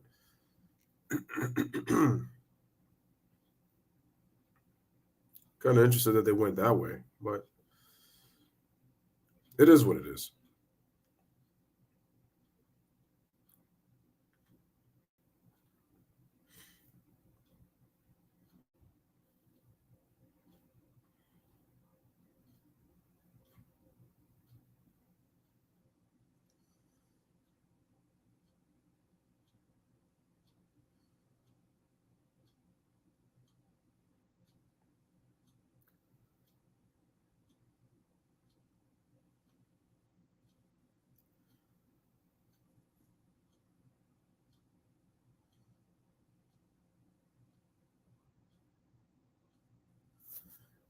All right, ladies and gentlemen, bottom of the 5th. Dylan Cease. 1 pitch, 1 out. Line shot to right field. Wow. Roby Gonzalez. I didn't even get to say the hitter's name. Kyle Tucker lines out to right, just like that. 1 pitch, 1 out. You said going to break. You were all happy about what Bregman did as a pitcher on the mound, kept that 0 on the board, and all Tucker or any other hitter has to do is hit one over the wall if you get it over, and now you're ahead as a pitcher. Yeah, I'm giving Brady big time love on that play. And his Here's the pitch, curveball, strike 1. You probably don't get any of those in spring training. And again, in a game like this, 0-0, I know it's opening night, but what a play. Come in and cut that run down for your pitcher. 0-1. And the pitch. And you watch Dylan Cease closely. He will get that baseball, and he will go to his glove. He's calling his own game. This was a conversation we had last year, Roger, with David Cohn. Like, is that the evolution of this thing? And it came quickly. To put the control in the pitcher's and the pitch. hand instead of the catcher. Strike. But watch this also, because Yasmani Grandal behind the plate also has the pitch calling. He's also calling, so it's like Who is making the calls here? I think he confirms back. Ground slapped right. Wow, it was slapped right to the first baseman, 2 away, just like that. Stream every art of market. MLB Game Live or on demand, new and included for 2023. You can stream all minor league baseball. Blackout and other restrictions apply. Visit MLB.tv for details. Yeah, it looks like Cease calls it, and if Rondell wants to overrule him or agree with him, he can. This First pitch. That one's hit to deep to center field. Going back. And he's there to make the play. It's Luis Robert, and just like that, the inning is over. No runs, no hits. 6-pitch inning. Headed to the top of the 6th inning, we are still scoreless at 0-0. Wow. Karam says Bruce Bochy is so calm and smart. Oh, wait. He manages your team? Bruce Bochy is one of the greatest managers of all time. 3-time World Series champion with the San Francisco Giants, and he was the manager of the Padres when he managed Tony Gwynn.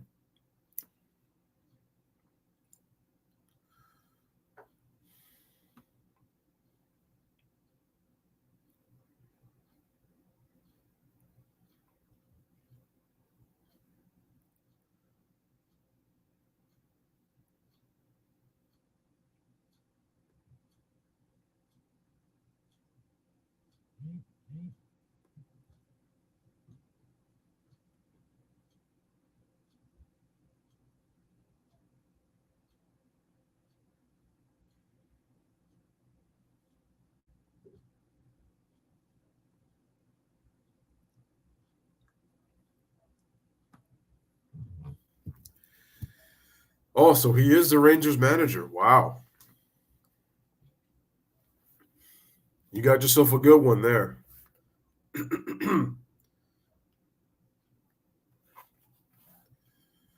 It's going to be tough, but the Rangers, I think they can compete for that second spot in the West. It's not going to be easy because you got to look at the Mariners. They're a little bit of a sleeper. But you definitely have a chance to battle for a wild card if you're the Rangers. I would be surprised if they win the division because obviously Houston's the best team, arguably in all of baseball.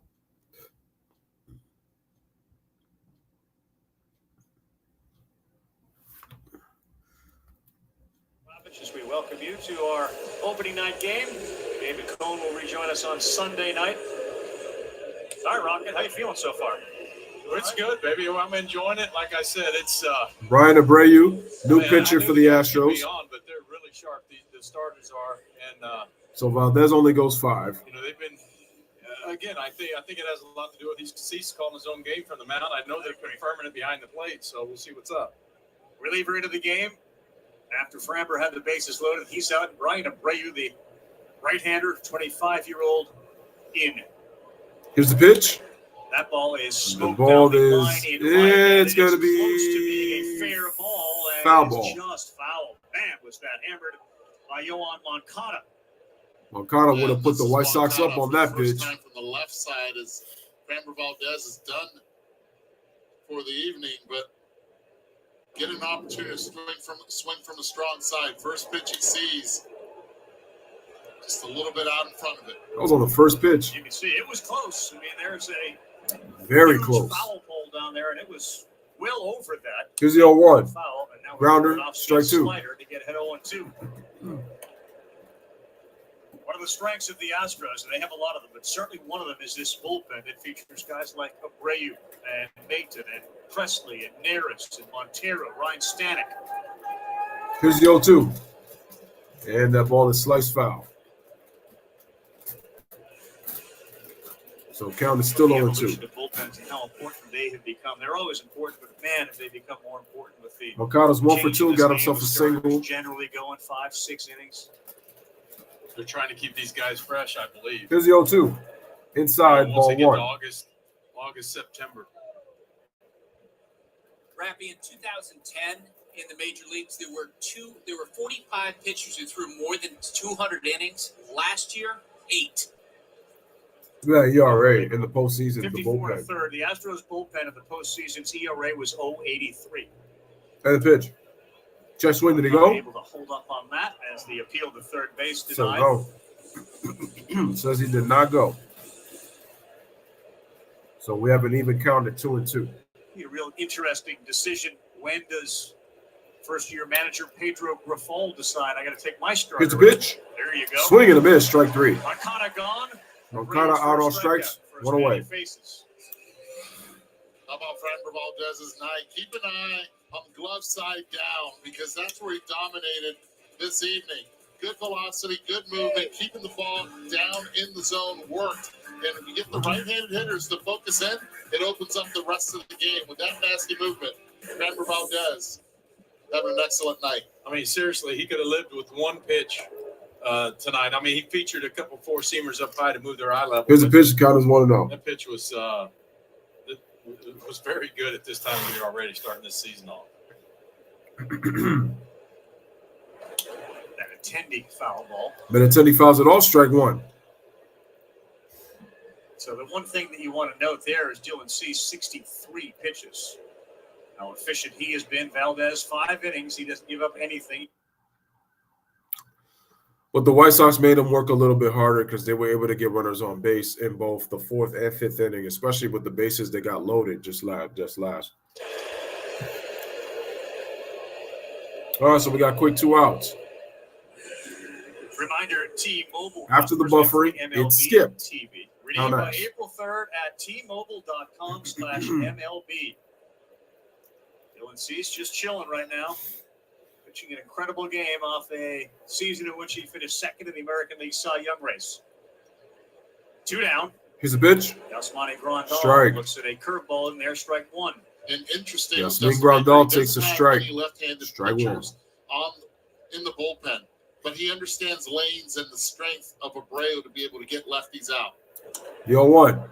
Found the way, strike 2. Seats for Grandal. A couple of ground outs. We saw in the office today, Dusty Baker, every year he's done this. He writes down little notes to make sure that he's ahead of Grandal the is game 0 when for it 2. comes to managing. And he knew that this was Abreu's lane the entire time. And the pitch. No, 2 slow roll. 0-2, grounder. Alvarez misfields it.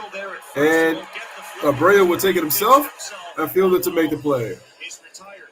Nice play. So, no runs, no hits. 1, 2, 3 inning. Headed to the bottom of the 6th. We are still scoreless. 0-0 with the Houston Astros coming up to bat.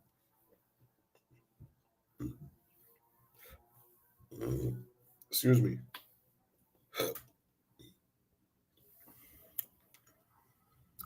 What does it say? FX presents, excuse me.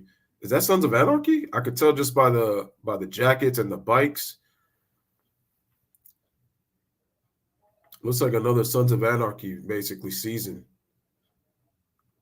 No, I was wrong. It's called Mayans. Premieres on May 24th. Oh, the final season. Oh, so it's already been happening. I see.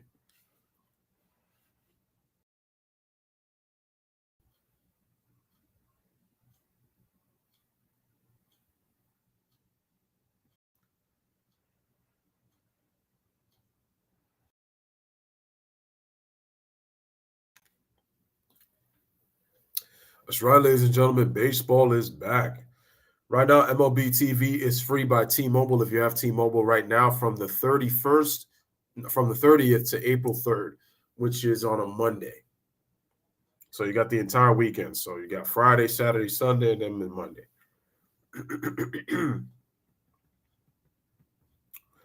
So they came out with Creed earlier this month, and now we got Big George Foreman. To this day, he's still the oldest heavyweight champion in boxing history. He was, 46 years old when he won that. ESPN presented by Front Door, an all-new home repair and maintenance app. We are in Houston, Texas. Going to take a 3.5-hour ride with Buster Olney tomorrow. That's what I got coming. And we will be heading to Texas, Dallas this time for the Phillies and the Rangers. 3-game set in Arlington. And a call right here on ESPN. Michael and A-Rod will have the K-Rod cast on ESPN2, also on ESPN Deportes and ESPN Radio. Baseball tonight, Sunday Night Countdown, 6 Eastern. on ESPN. How many times have you driven from Houston? Dylan Cease back on the mound for the Houston, for the Chicago White Sox. It's not a bad drive. 4 hours maybe. How about with Buster? 6 hours. Wow. Here's the pitch by Cease. It's a strike with a slider, 85 miles an hour. I had the boys when they were little in Yankee Stadium trying to knock him down. True story. Cody hit me with a ball right up by my collarbone. I told him, Roger Batty said, all right. I for sure brought you a bag of ice or something. I know. No chance. There's some compassion there. No chance. I think you'd lost your previous start. So I needed to pitch in more. All right. I see. The kid knew. 0-2. 0-2. That's a ball. Derek Maldonado, the 8th hitter for Houston, holds up. He struck out his first time up. So C starts the inning with 63 pitches, and his strike percentage on first pitch strikes, which again he got tonight, is around 80, and this is about 88%. Here's the 1-2. Tech swing foul. Excuse me, hit there for Maldonado. Just not seeing good swings still. Or even takes. Yeah. Half swings aren't even looking good. Maldonado last time was 0-2 when Cease painted a 98-mile-per-hour pitch on the outside corner. And the pitch. Yep, he may have this one to center field. That one is skied to center, but Luis high, Robert Jr. is there for the first out of the inning, went away on a flyer. Kind of an effortless, what feels like, and that's always, I imagine if you ever watched a game and you knew how hard a pitcher was watching and somebody up here says kind of an effortless outing, that's not the case, right? You're like, are you kidding me, dude? Yeah, I mean, it's a good feeling. Look at these swings. Yeah, I mean, when you have all three pitches, when you have three that you're in very much control of, it's a great feeling. I tell people I think I won 250 games like that. I had to grind out another 100 getting out of second, third, and one out where you really are exhausted. Those are the games that I almost appreciate more when I'm driving home because and we have an even count at 1-1. To get out of trouble so many times. Right. Here's the pitch. And foul away, strike two. Cease has really shut down this lineup. Again, guys, I don't know what we're looking at right now, but when I see him go to his glove, I think they're confirming it, and he's able to sit there and load it. I don't see him moving the ball in his glove. Here's the 1-2. Ball. 87-mile-an-hour slider. He's got a pretty good idea of what he count is now even at 2-2. I believe they're just confirming that on the other end. He's already gone to it.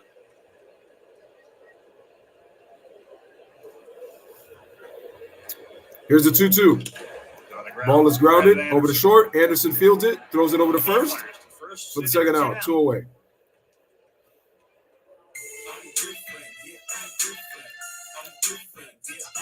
Two chains. 2 chains.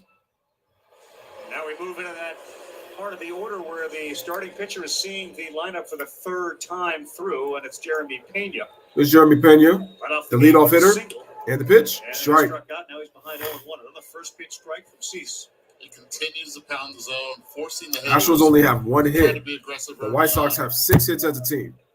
And he's going here's the 0-1. Ball with the curveball, 83 miles an hour, so it's ball 1.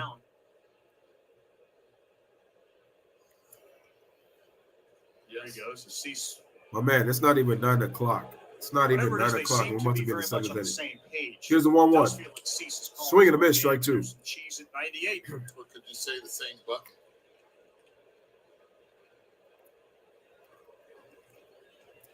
Dylan Cease at 76 pitches. 1-2, ready to go. He has 7 strikeouts. Remember, the hitter gets 1 timeout. They can tell the umpire, and you watch Bill Miller, he'll wag his finger in the air to signal, there you go, the pitch clock should start again. Here's the pitch. Ball 2-2. I've seen some highlights. 97-mile-an-hour fastball. Of this guy. I mean, it's pretty impressive.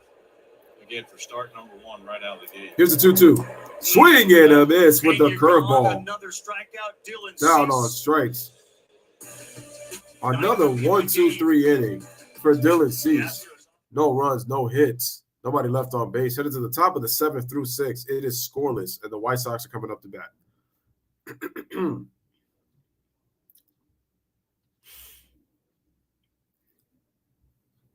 When we say Dylan Cease is dealing, Dylan Cease is dealing.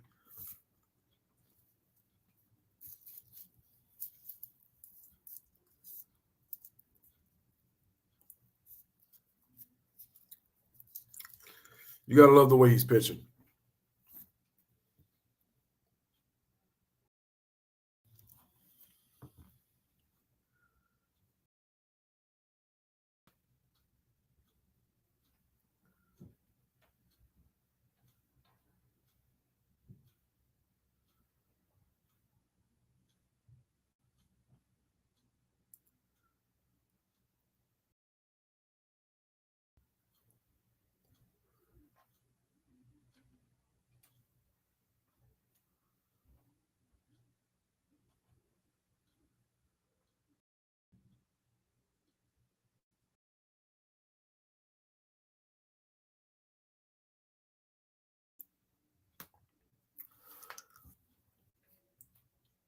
All right, guys, through 6, we are scoreless. White Sox and Nationals scoreless at 0.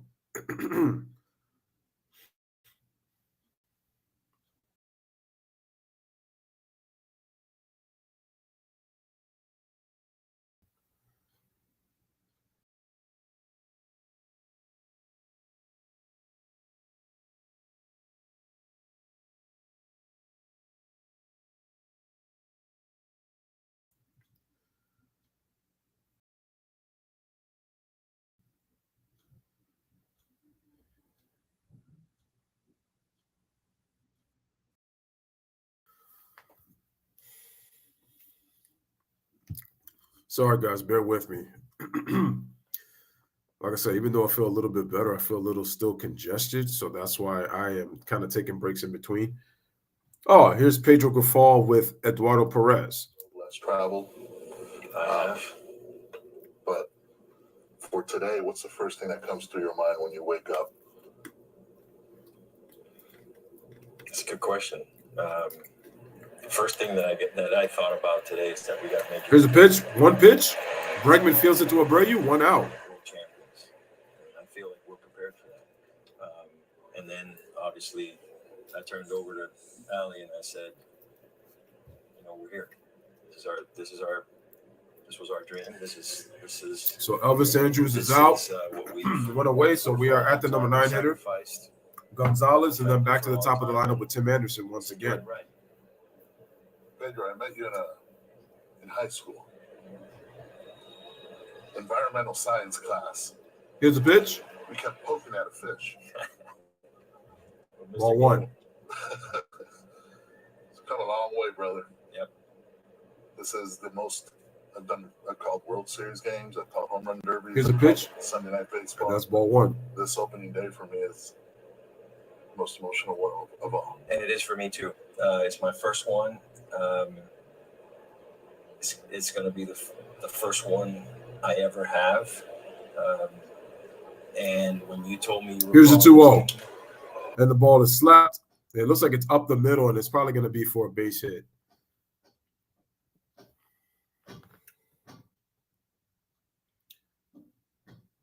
That looked like that was hit for a base hit up the middle. No. All right, so we got another buffer. Let me just give it a minute. Top of the 7th, base hit.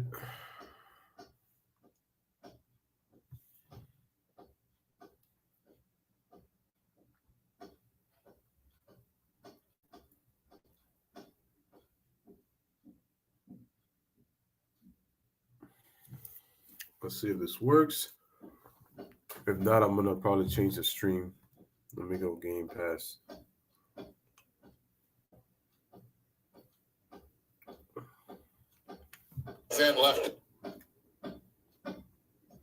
Lefties. This is a ground ball. Grounder. Off a glove to Pena into left field for a base hit. First and second base. So now we got first and second with 1 out. Still a double plays in order.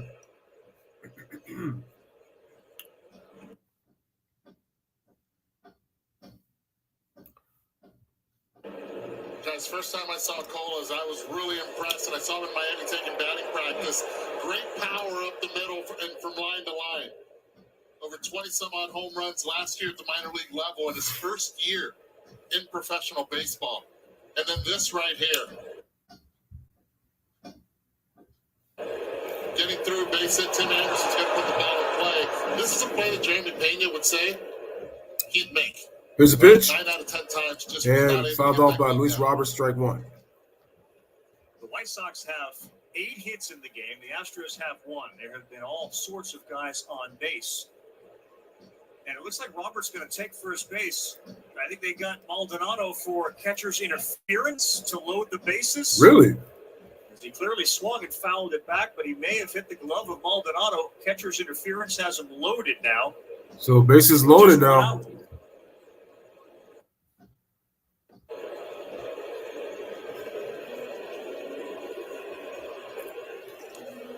Yeah, just barely nicked it right there. Maldi knew it. Reaches out. Pitch was supposed to be designed to be away. Instead came in. Wow. It really was very minimal, but they both heard it. Tell me the reaction. Wow. Colas will move to third base. To second base goes Anderson. Robert is at first. Yeah, that's tough. And here's that middle of the order again.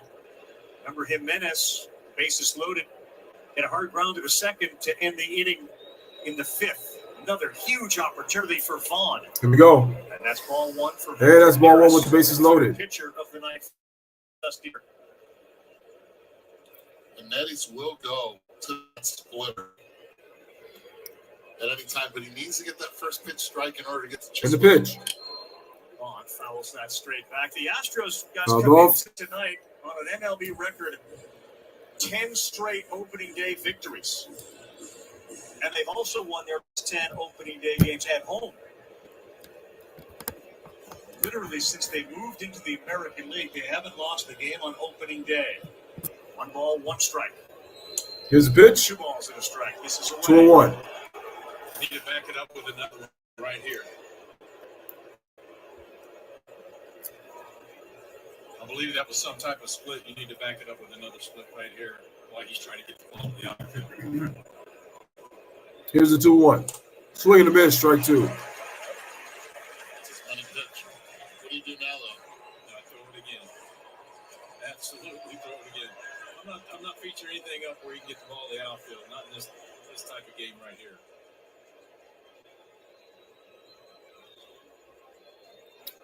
So Clemens says throw the same pitch. Let's see if he does it. I think he did. It just got fouled off. The only thing that's dangerous about that, if you leave it up, it's like a BP fastball from one of the coaches, and it goes a long way.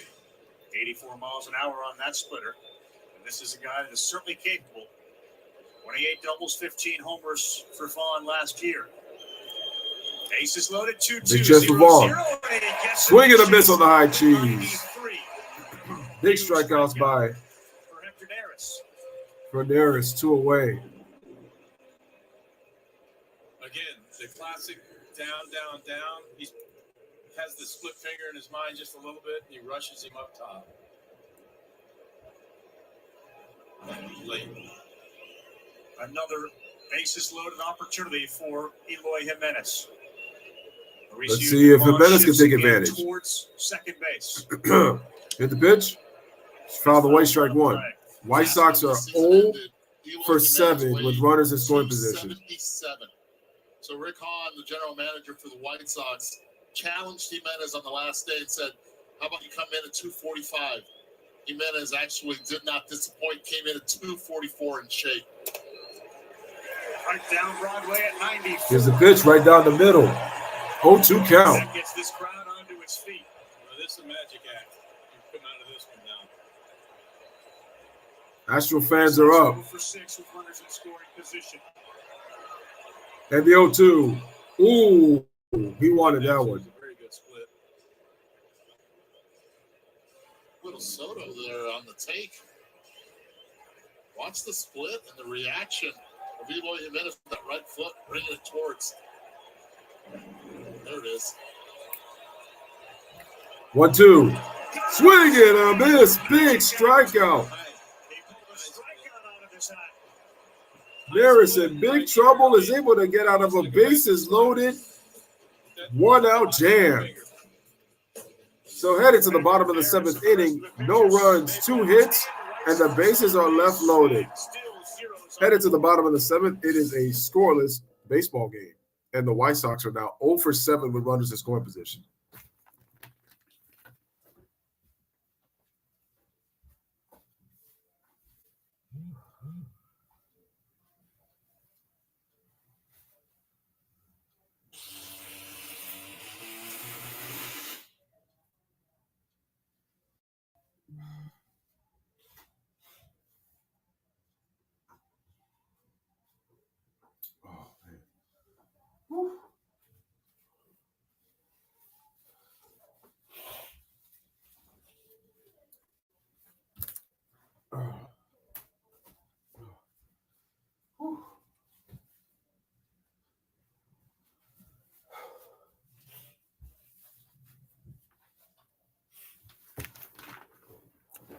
All right, ladies and gentlemen, if you have not, make sure to hit the like, hit that subscribe button. We're in the bottom of the 7th. Headed to the bottom of the 7th, we are scoreless.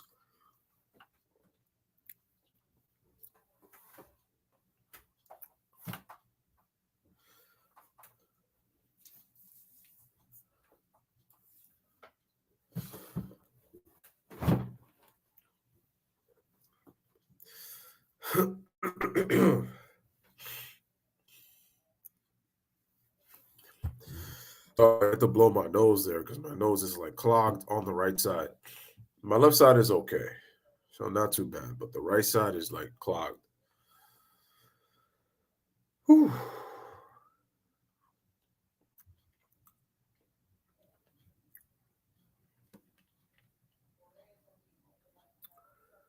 Oh, Jazz Chisholm Jr. from the Miami Marlins. Oh, he's the one that's playing the show. Oh, that's right. I know who he is. Good player.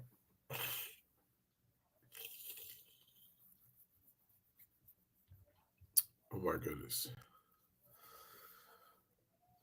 All right, so they said that they're going to try to make the game a lot more faster. The game is supposed to be played with more pace, but we got to see which team is going to score in order for that to actually be able to come true.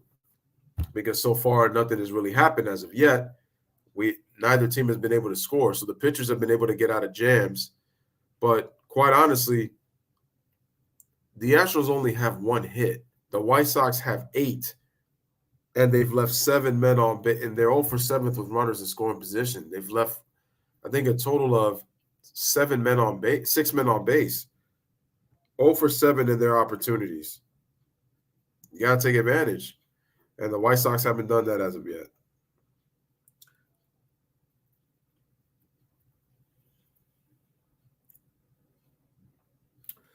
That's funny that on a baseball stream, they're talking basketball. ESPN's telecast of opening night baseball presented by Front Door is brought to you by Walt Disney World Resort, the most magical place on earth. Pre-game ceremony here in Houston as they defend their World Series title. Dusty Baker telling Buster only how emotional it was to see the World Series trophies out there, the fans in the stands, standing ovations. But tonight, Dylan Cease has been the story. That and the White Sox inability to drive the runs in when they had him on, and Cease is back on the mound. Dylan Cease is not even at 80 pitches, I don't think. 78, there you go. By a White Sox pitcher in an opening day game. Blackjack McDowell in 91 struck out 10. Aaron Bummer is warming, and here's the windup in the pitch. Jumps on the first pitch, and he fouled that off. Foul ball, strike 1. Something we rarely see now, right? Starting pitchers going into the 7th inning early on this season. Alex Bregman 0 for 2, strikeout. Swing and a miss, strike 2. Look at him go right to his glove and call it. He's got it punched in already. Now they confirm it, and he goes.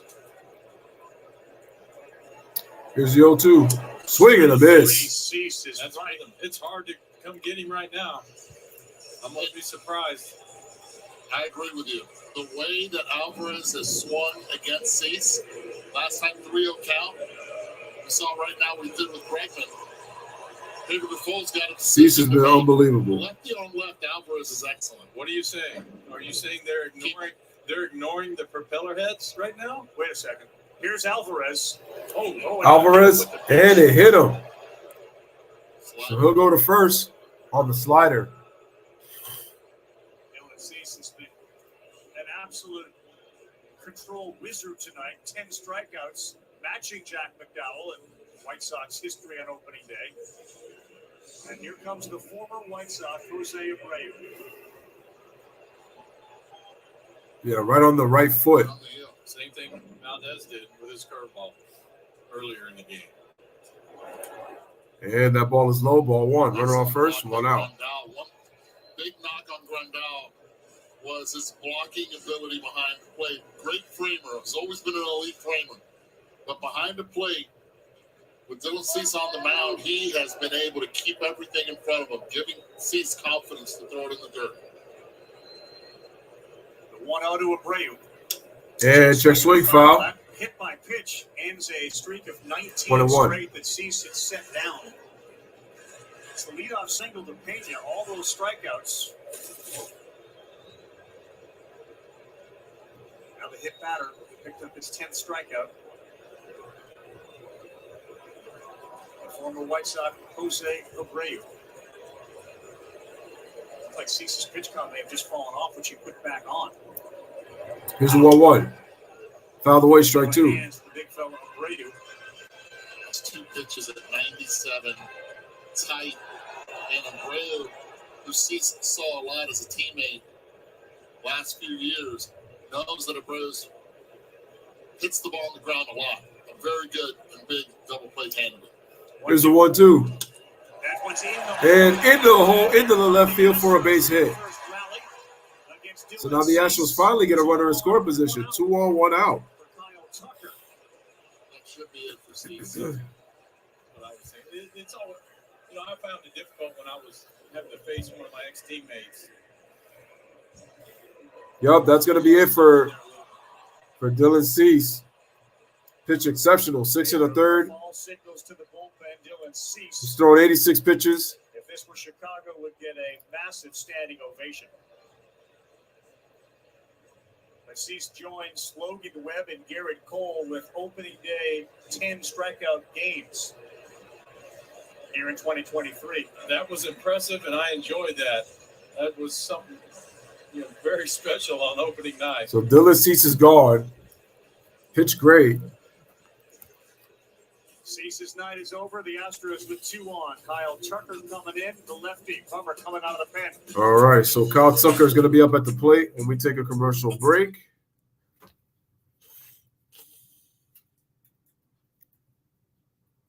Oh, my goodness, my nose is yeah, my nose is so clogged, man.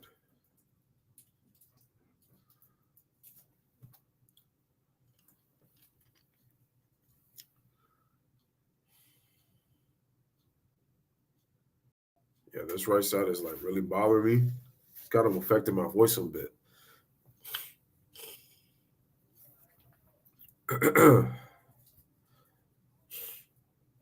Hopefully, after drinking this Theraflu, I am feeling even better tomorrow morning.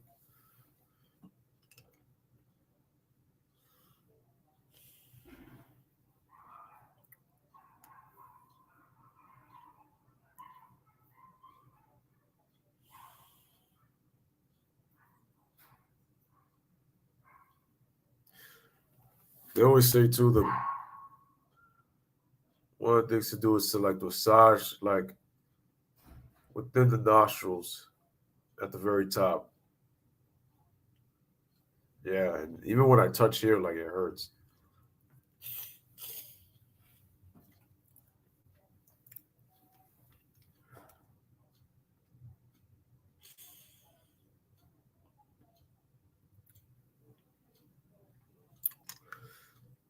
If it isn't the legendary band of Kiss, one of the most iconic rock groups of all time, Ozzy Osbourne still kicking.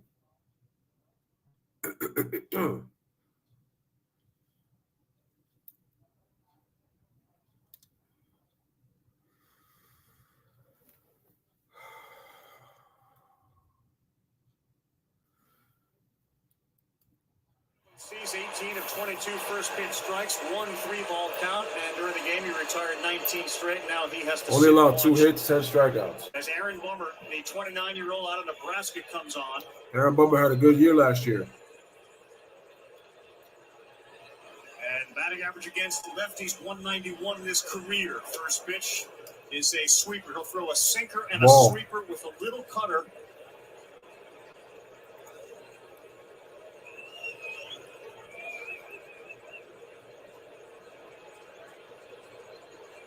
He's got Alvarez, who's not a fast runner out there at second, and Abreu at first. Here's the pitch.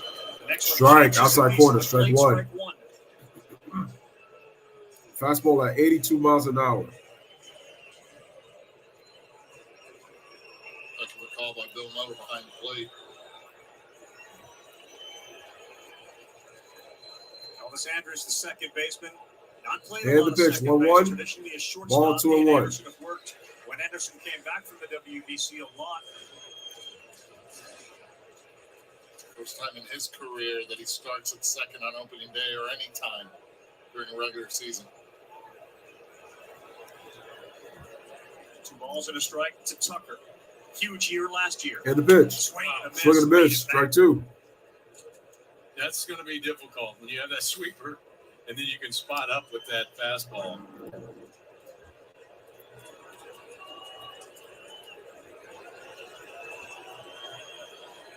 Before he started swinging at it, foul off. And the 2-2. Ball. Full count. 3-2. That time by Kyle Tucker. Really good take. Tell you what, I would not be surprised if Tucker's still sitting soft here. It seems like the last 2 pitches, that's exactly what he was doing.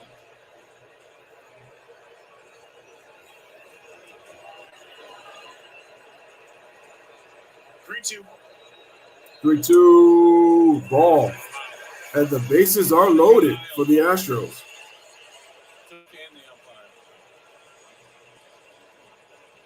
Two great takes by Tucker there to load him up.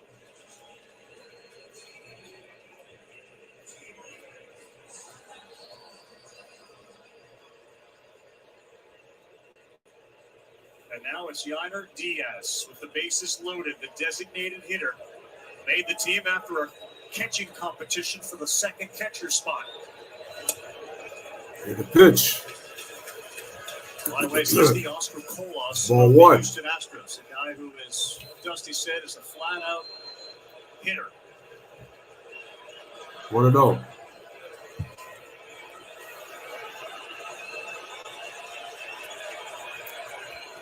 Swing and a miss. Strike 1. Aggressive on a pitch that was outside the zone. Disappeared on him. Cheating, trying to think in.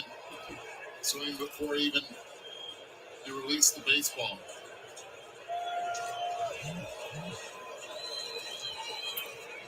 Bases loaded. 1-1. Bummer delivers. And the pitch. Strike 2. Right down the middle. Good pitch right there on the fastball. They get ahead. Rondell's calling these. He's calling these pitches, and he's setting up late. You'll notice how, again, he doesn't jump to the spot. He just eases into where he wants the baseball.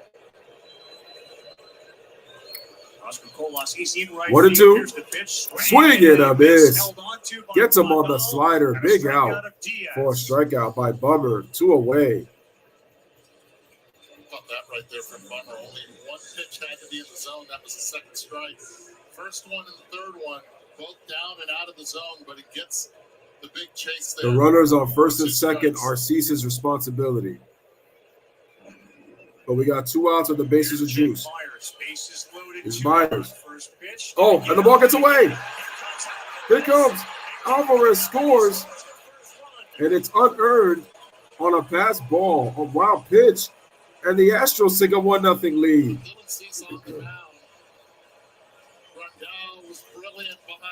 That's unfortunate. With the breaking pitch, you see it there. Turns around, but doesn't square up, and it hits right off the mitt. Because it hits off the mitt. That's a bad break right there. Towards his right.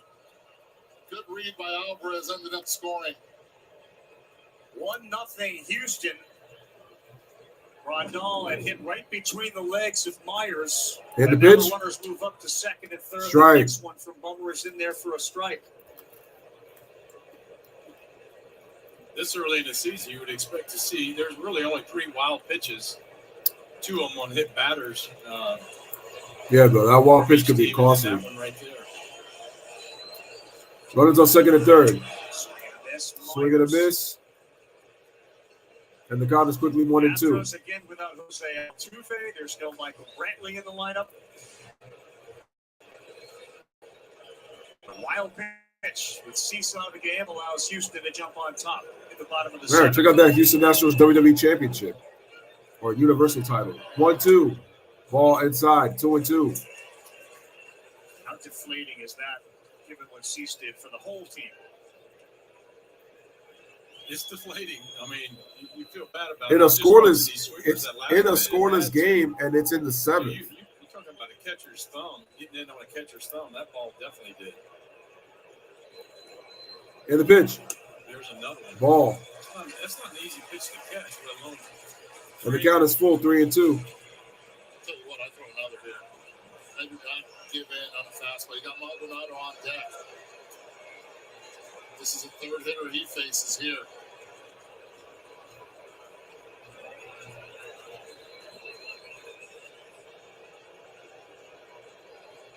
And the 3-2. Foul away. Still 3-2, full count. Yasmani Grandal tonight has been great with the blocking. With Dylan Cease, 3 of them in the dirt, all of them hitting that chest protector, keeping in front. One lefty throw, hits right off. Cost him a run. The net with a runner on third, and that's the difference so far in this game. 3-2. Swing and a miss. Gets him swinging. Cost him a run, but it was unearned, so on a wild pitch. So no runs, 2 hits, and the bases are left loaded, but the Houston Astros do get a run on a wild pitch. So at the end of 7, headed to the top of the 8th inning, it is Houston 1 and the White Sox nothing. The White Sox have got to come back and tie this game and or take the lead.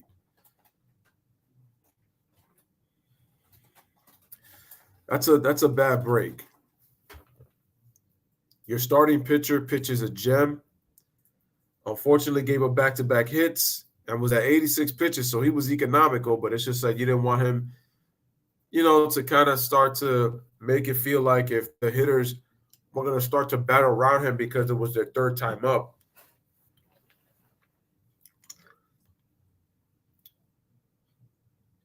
So we got taken out. They put Aaron Bummer in. He made things a little bit worse, like not too much, but that wild pitch hurt. And I really felt like if that had happened, I think they get out the inning without even giving up a run. And that was unearned because it was a wild pitch that caused the run to score. So Dylan Cease does not get that run attached to him. It was just an unearned run.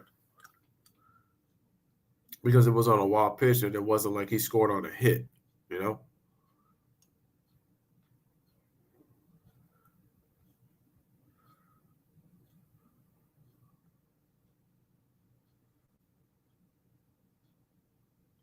But we're now headed to the 8th inning in a 1-0 game.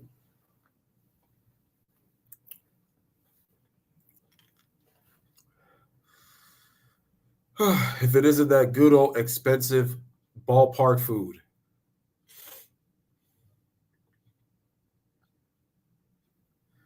The ones who come to the game, they don't care. They'll buy it and whatever, but it's just like, damn, man. All that money spent at a concession stand, like what in the world? That's an all-new home repair and maintenance app coming soon. And you can take it to whatever level. That one came so far in the front door. Grandal couldn't handle it. Alvarez scored on the wild pitch. It's 1-0 Astros. We got a new pitcher for the Astros. Moncada leads off. Moncada, first pitch. Oh, under the glove of Abreu. All the way into the wall at right field. He's going for 3. Here's a throw. He's out. What a play. That can't happen. Moncada trying to get greedy, and it cost him. Cannot be thrown out at third with no outs. Moncada put his head down and committed to it without looking at Eddie Rodriguez at third base. This ball goes right through the wickets. That should be an error. At first, as it stayed down. Great relay here. Hitting it perfectly to Mauricio Dubon, and a perfect throw to Alex Bregman. Don Moncada. Right there. That's unacceptable there. Tagged him right there. Yeah, that's bad base running. White Sox are going to take the opportunity to challenge I don't think call at third base. I wouldn't challenge that. He's out. There for a second, at least from our perspective in the corner. And then the relay throw was perfect. And Carl, even if the play is reversed, that's still a bad play on Moncada. You have to be sure 100% that you're going to go in standing up. Does the right thing. He slides to the outside part of the bag. But the field is confirmed. Yeah, he's out. Another opportunity on the bases. Let's take a look one more time. This one just over aggressive. Boy, is that play close too. That 3.5 inches on those new bases almost made a difference. So instead of being on second, what turned out to be a huge out here in the eighth inning. Here's a pitch, and it's going to be a ball. To Andrew Benintendi.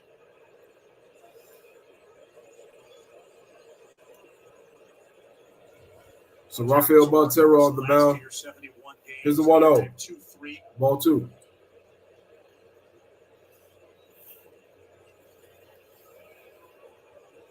Benintendi 1 for 2 with a single. Really flying open on their left side and spinning out a little bit because they're in the game for 1 inning, 20 pitches. Here's a 2-0. Swing and a miss, strike 1. Movement on that 97-mile-an-hour fastball. Watch that front shoulder that's basically your steering wheel. As long as you don't peel out too soon, you can just pepper that outside corner. Here's a 2-1. Strike. Bill Miller said Benintendi did go. 2 balls, 2 strikes.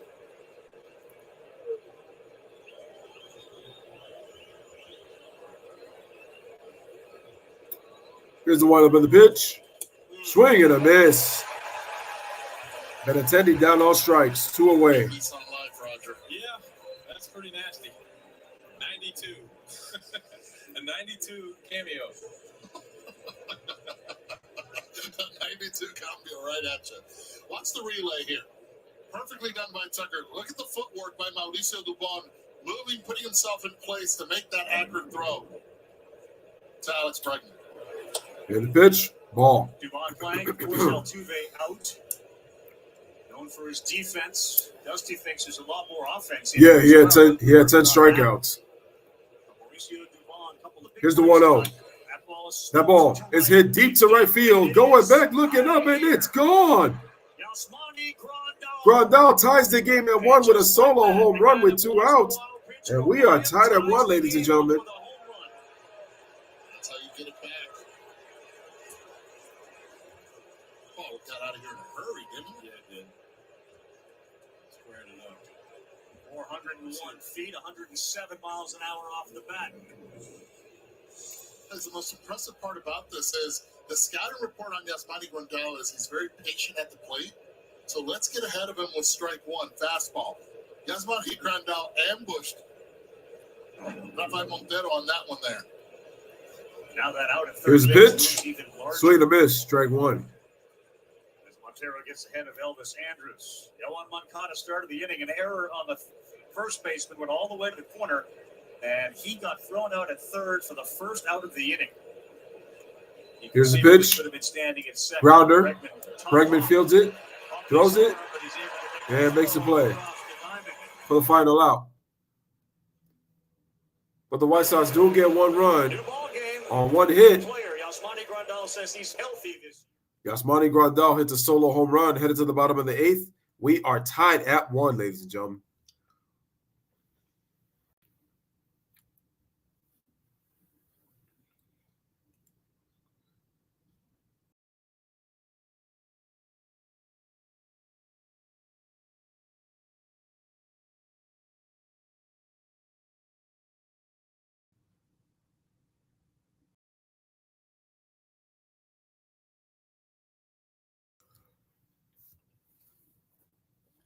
You know, at first we were saying, damn, Dylan Cease got a masterpiece ruined with that one run allowed due to that wild pitch. Now you come back into the Astros, you're like, damn, Rafael Montero threw that pitch down the middle, and Grandal comes back and tied it. So if you're the White Sox, you got to feel great because it was a pick-me-up. So that was a big play.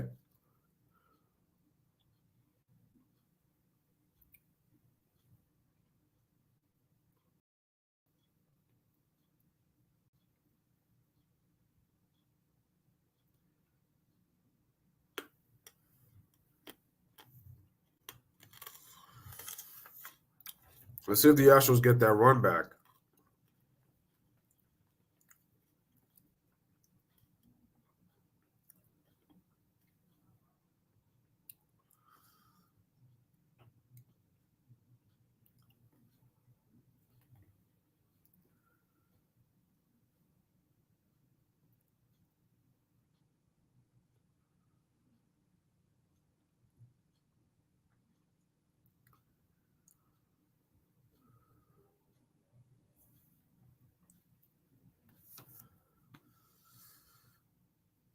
We back.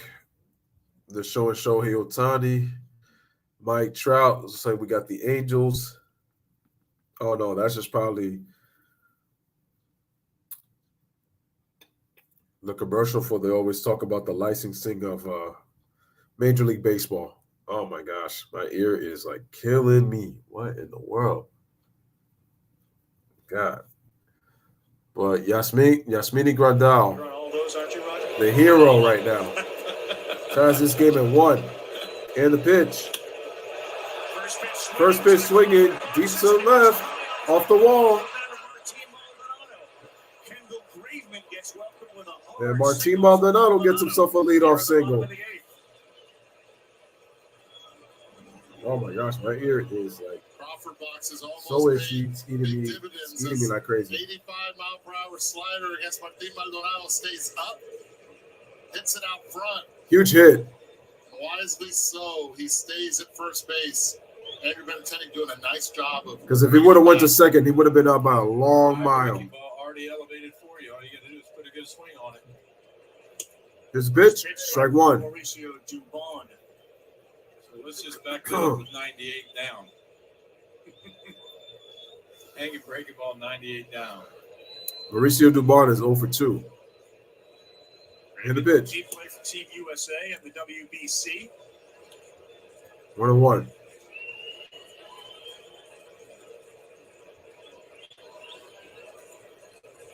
There it is, numbers 318, ERA 65 innings. Another big strikeout guy, and Dubon. And the pitch. Fouled off. 8th inning, Eddie. Yep. Tie game. Martin Maldonado is your catcher. You're using one of the guys that would be a backup catcher as a DH. Any chance you pinch one for Maldonado? Not right now. Not with no outs and runner at first. Maybe if he gets to second base. And the pitch. Fouled off. 2 outs. But you still need 2 hits to be able to drive him in from there.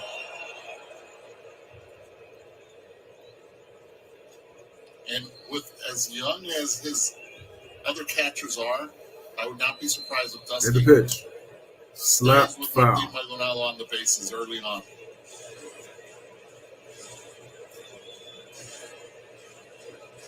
What was it like as a starting pitcher who pitched really well to leave a game and then have it sort of in the balance for somebody else? What was that like? Well, it wasn't a lot of fun. I actually ice-backed it, so I would try and go up and ice a little bit and try and watch it on the closed circuit TV. And the pitch. There it is. Grounder. Double play. Second. Over the first. Double play. You could almost see him turning that thing over in his hand, where he's really pronating his hand and turning that sinker over. I thought he'd go to it earlier. I mean, he threw a couple sliders to him to get him off of it. That was a 6-4-3 double play. Raymond wants a new ball.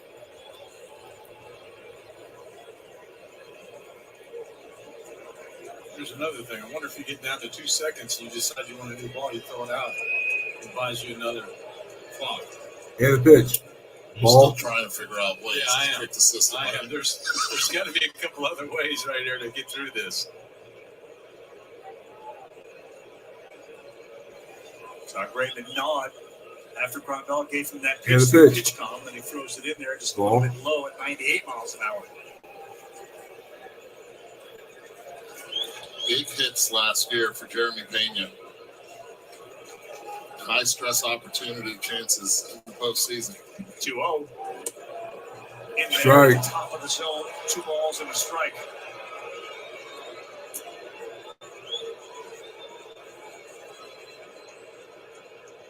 In 22 homers and 20 doubles, was the most valuable player of both the League Championship Series and the World Series. And the pitch. Grounder. It just sounds heavy. Fields it. And just like that, Jeremy Pena is out. No runs, no hits, nobody left on base. Through 8, headed to the top of the 9th inning, we are tied at 1 apiece.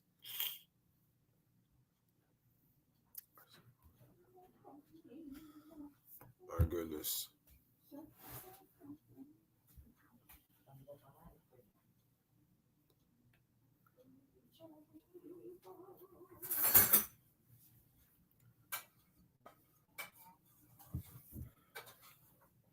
All right, the game has actually moved pretty quick. It's actually moved quicker than I imagined.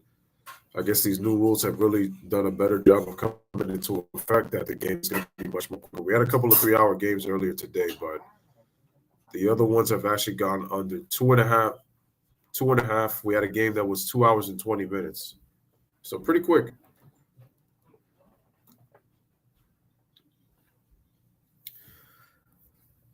I really hope for baseball this year, more people are more in tune to watching the game.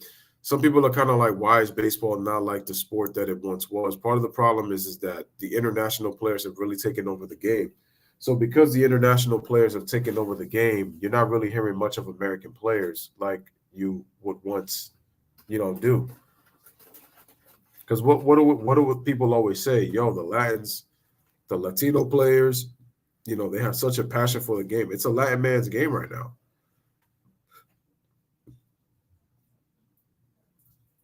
And now you got the influence of the Chinese and the Japanese players too, and it's like you're forgetting almost about the American person, that currently plays. So that's what's happened with the game.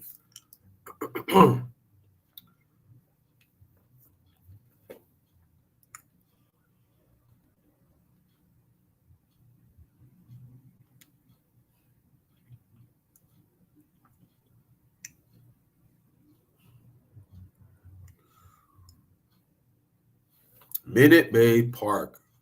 What a weekend coming up. Basketball and baseball. The featured lineup continues tomorrow night. The women's Final Four starts at 7 Eastern ESPN and ESPN2. LSU, Virginia Tech, Iowa, and unbeaten South Carolina. Championship game Sunday afternoon, ABC, plus our first Sunday night baseball game of the season with the Phillies and the Rangers. Ryan Presley is in, and Oscar Colas, the And the pitch. that Ball. has been advertised, came in and got a rocket single his first time up. Leads off the 9th inning.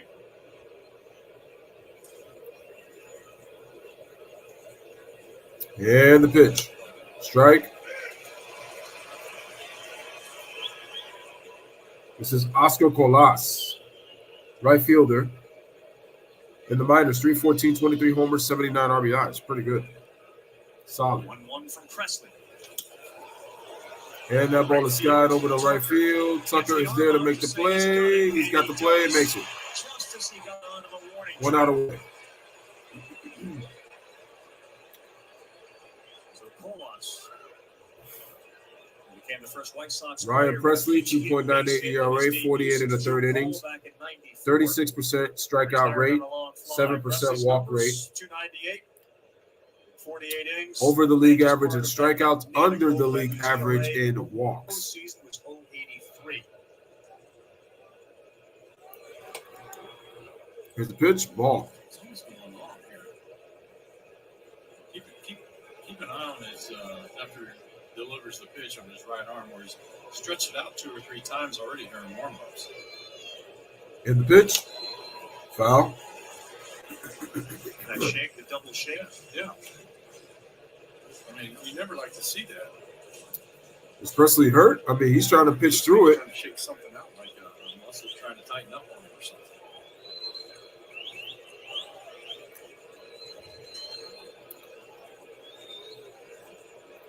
And the pitch inside. Yep, he shook it again.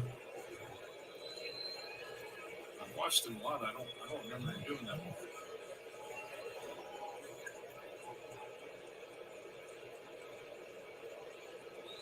And the pitch. Anderson takes that ball outside. 3-1. Keep an eye on it right here. These two were teammates. World Baseball Classic a couple weeks ago. 3-1. 3-1. Ball 4. Yep. That was 100% take right there. And Presley continues to stretch it out a little bit. There it is again. I wonder if someone's digging at him a little bit. I don't know.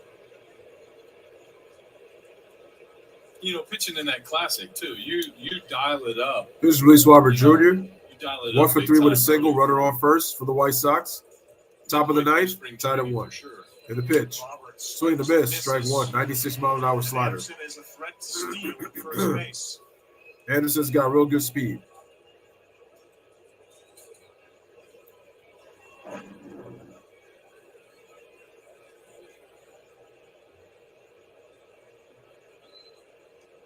Hill Takes a 1. step back. This one is And the ball grabbed it. into left Through field. Pena in the left field past the shortstop for a White base Sox hit. here in the ninth have 2 runners on. 2 runners were first and second with nobody out. Another opportunity to take advantage here for the White Sox.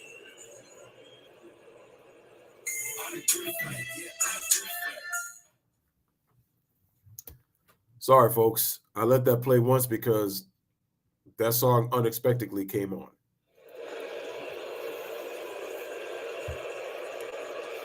Ryan Presley on. Roger Clemens up here has noted that he is shaking that arm after nearly every pitch. Here's the pitch. Yeah, you don't Fouled really away, see strike that. 1. That's like he's still trying to get it loose, or something's digging at him a little bit. Andrew Vaughn, 0 for 3 hit by White Sox pitch with 2 a better strikeouts. opportunity here. 0 for 7 so far with runners in scoring position. Yeah, 10 tonight. men left on base, and it was in the middle of the order. For Here's the Vaughn pitch. again. That's a Strike. good pitch that time from Presley. Coming off the season in which he had 33 saves. He's 4th all-time on the Astros save list. Another good call by Bill Miller. 0-2 to Vaughn. 0-2 count. Who had struck out twice, been hit by a pitch. Runners on first and second, 1 out. Shortstop. Pitcher's count. Here's the pitch. Ball. He's a 1-2. workhorse. Make no mistake about it. He takes that ball and gets the job done. 48 and a third innings last year, over 528 of his career. One-time pitcher with the Twins. And a 1-2. 1-2. Colorado is just a Holds his swing back, so machine it's back there and even at swallowed that 2-2. baseball up. That was a short hop.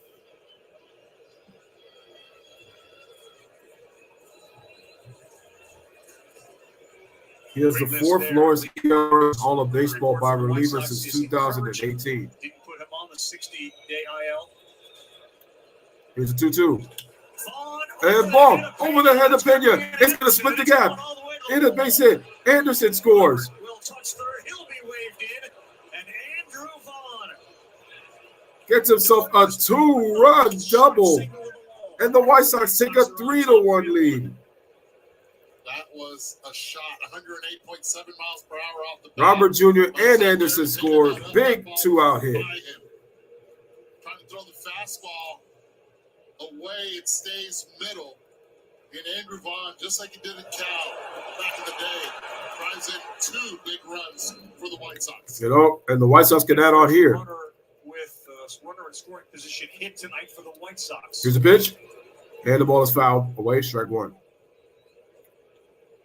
Andrew Vaughn's first hit of the night and of the season is a huge one for Chicago. Big one.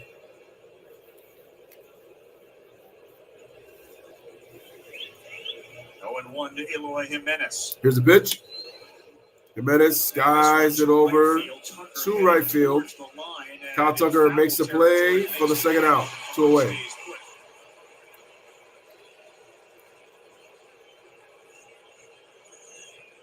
He's got that Paul Konerko type speed, and he knows it too. Not the fleetest there. He's already in scoring position, and with 2 outs, and you got Yohan Moncada up at the plate. No reason to risk it at third base. Facts.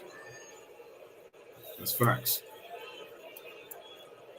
2 outs. Finally, the White Sox get a big hit. The runners in scoring position. Touched here in the 9th inning of the tie game. Now 3-1. The White Sox were 0 for 7 prior to that hit by Andrew Vaughn.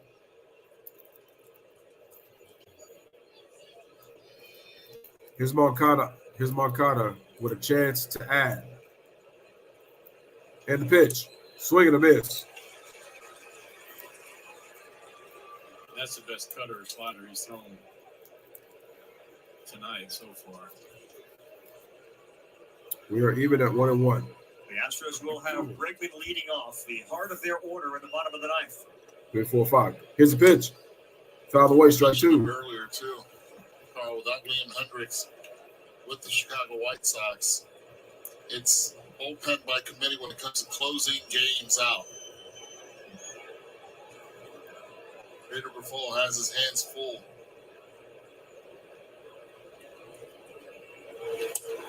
Swing and a miss.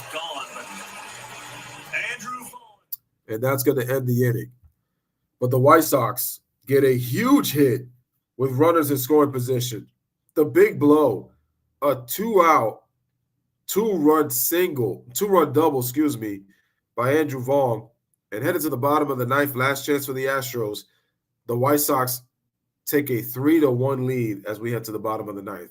Heart of the order coming up for the Houston Astros in just a bit.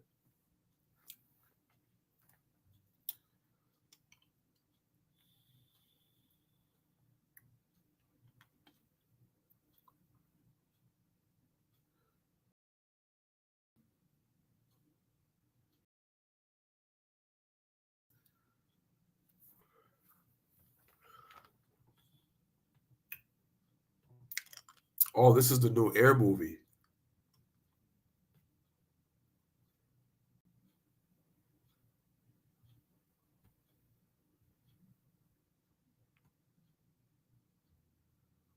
That's Matt Damon, right? Yeah.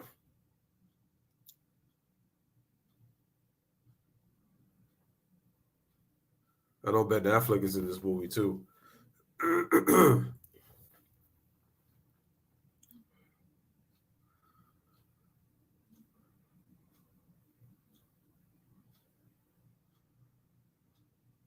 Oh man, what would I do to kill for a blue moon? Love blue moon as a beer. Love it. It's like that chill drink. I'm sorry, I'm getting grossed out seeing a double, what is it? Double stuffed grilled steak burrito from the Taco Bell. Nah, I get the real thing at taco places compared to that.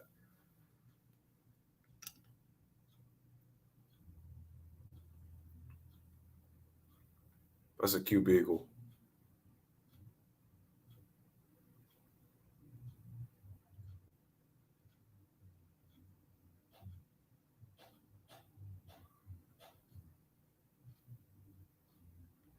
They're doing the wave.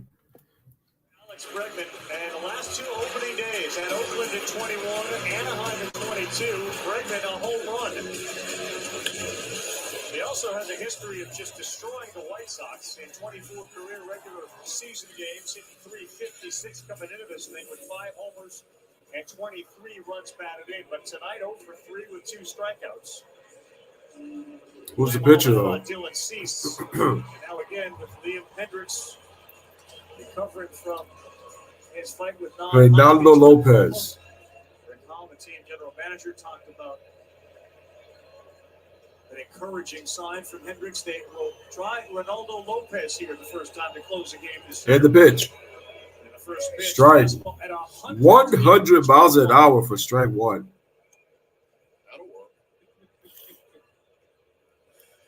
Play a little catch at 100. Here's the pitch. Fouled away, strike two. Yeah, another one that moved in on his hands. Back-to-back pitches at 100 miles an hour, strike two. Ronaldo Lopez, who's throwing 200 mile-an-hour fastballs. Will they go with something different or bury it in again with another 100? He's going for 100 again, I'm pretty sure. Straight cheese. Grounder. It was a third 100 mile an hour pitch out over the plate, but out. Of Alex Ground out. And an 0 for 4 night. Bregman grounds out to second. One away. Do something special to be able to turn that around. I'm not really sure. I mean, it sounded like, off the bat, it sounded like they left his bat out in the rain or something. I mean, he's just. Here's Yordan Alvarez. Yordan Alvarez. I think he led the team in home runs last year. Here's the pitch. Strike. 4 straight pitches, all registering 100 miles an hour. You're going to find out how his hand is on this at bat. That's right. And during this guy.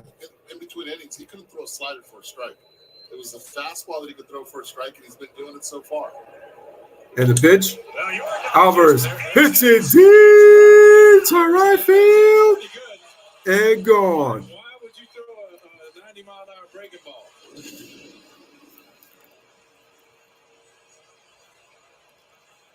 And just like that, it's a 3-2 baseball game. It sure did on that one as Yordan Alvarez sent one a mile. Damn. You knew it from the minute he hit it. That was a bad pitch by Lopez though. You don't throw that pitch in there like that. A lefty's wheelhouse, man. Come on, dog. Right in his wheelhouse. Thank you, sir. You don't throw that pitch right there. 442 feet. We get a pitch clock already? Look at that. My favorite part is when they hit the home run and the outfielders, they don't even move. Either they don't move or they just do a little light job. Swing and a miss to our next hitter, which is Jose Abreu for strike one. Well, if you can tell yourself just let the head out a little bit, that's going to travel to right field very well also.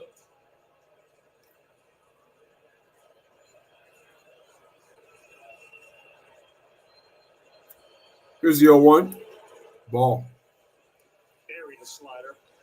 1 ball, 1 strike. Again, the Astros have won 10 straight opening day games. They haven't lost since they've moved to the American League. And 10 of 10 at home. Here's the 1-1. Ball 2. I don't get this.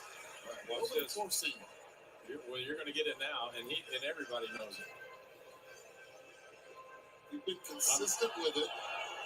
I mean, unless they know a book on him where he can't hit another breaking ball. 2-1 to Abreu. Strike 2. Just with good location for him. Kirby's ready for it. Give me the 100 again. Yeah, 100, please. 101 on the outer half looks pretty good. Celtics wallop the Bucks by 41 points. God damn. Here's the pitch. Popped up. First base side. Is it playable? Yes, it is. Oh! Benintendi can't make the play. Or was that Austin Vaughn? No, Andrew Vaughn. My bad. That would have been the second out of the inning, man. Wow. He used to be the captain of the Chicago White Sox, getting a second lease on life. And Pedro Grifol looking for his first win as a manager in the big leagues. Oh, man. That ball should have been caught. It's a lack of concentration right there. Here's the pitch. Fouled off.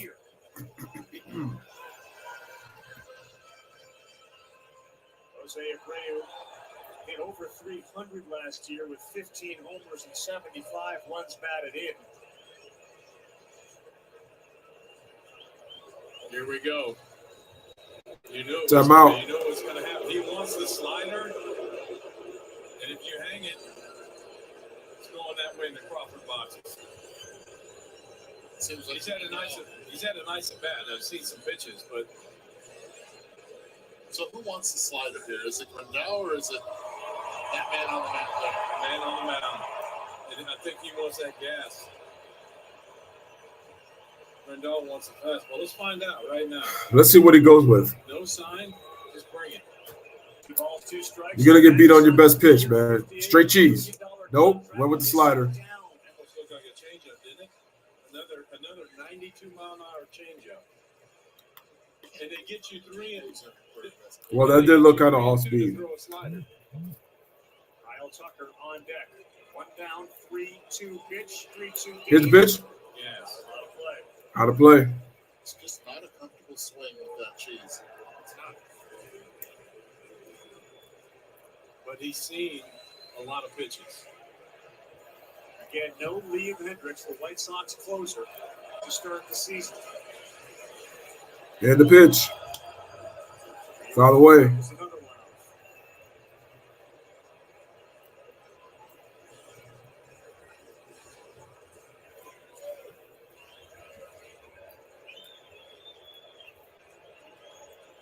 Brought the deal with on the splitter already. Yeah. Absolutely.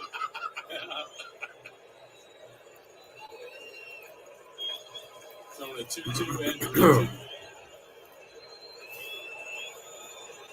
And the 3-2. Grounder over the third. Fields it. Gets out for the out number 2. 2 away. Beautiful play by Moncada. Ball hits good. And the Astros are down to their last out. As an infielder, you charge. You come in hard. Really nice infield play by Moncada. The bounce, the second bounce. Last go for the Astros. Here's Kyle Tucker.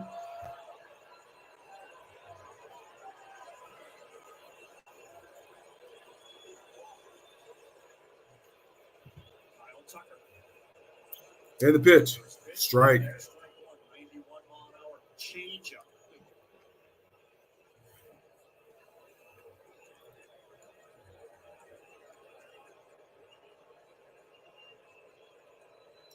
And the 0-1. Check swing. Did he go?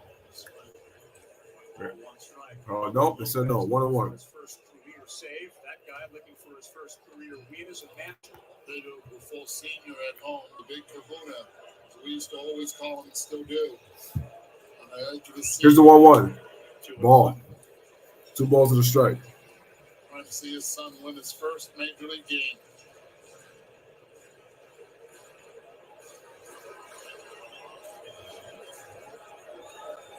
Dusty hoping for a Tucker pull. Here's a 2-1.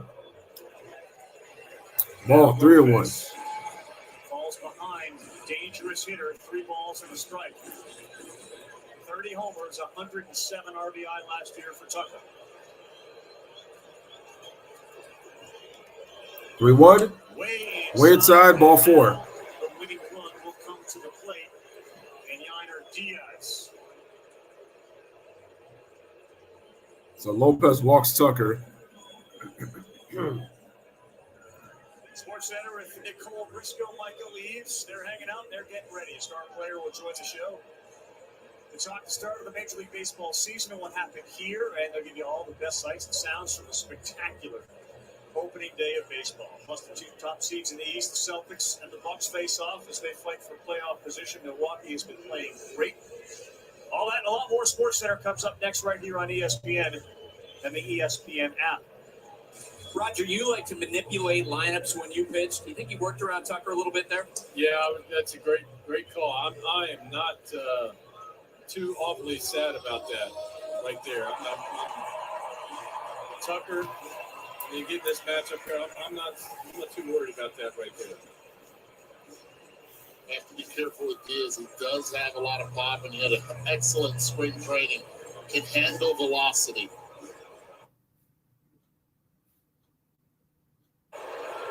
The trick here is he has to be able to execute that slider at some point. Show him that he can throw for a strike, maybe. Well, we haven't seen much of it since it landed in the upper deck. We have it. Had a grand slam and drove in 6 in that 24-1 win over the Cardinals in spring training. Well, that was spring Here training. he is.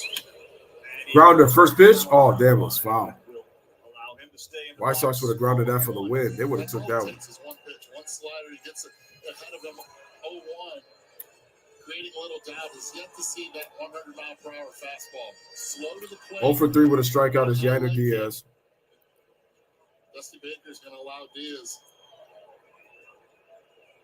to make something out of it. Outfield has to play really deep. No What's going on, Earl? What's up? Cola's a little too shallow for me and right. Lopez pitching from the stretch. And here's the pitch.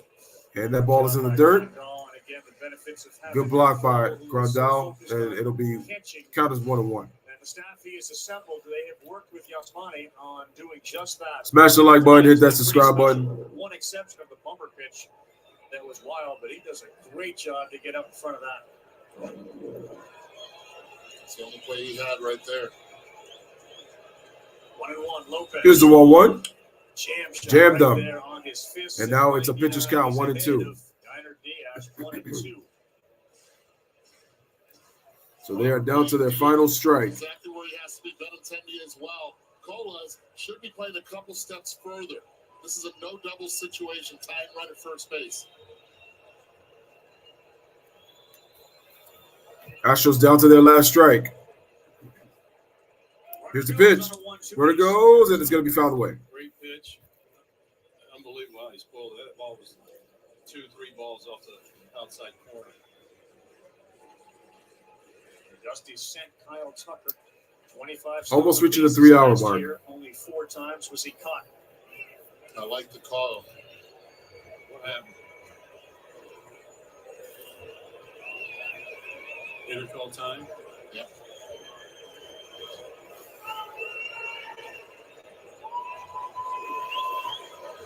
No more timeouts for Diaz. The 1-2. We'll see if Tucker goes. He does. He does. And foul away again.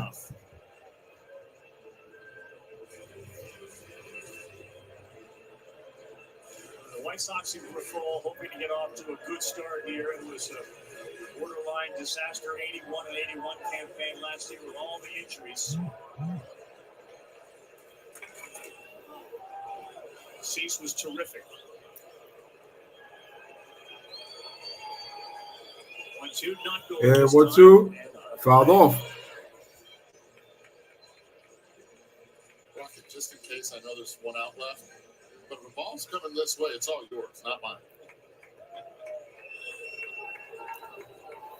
I don't do pop-ups. We are ready.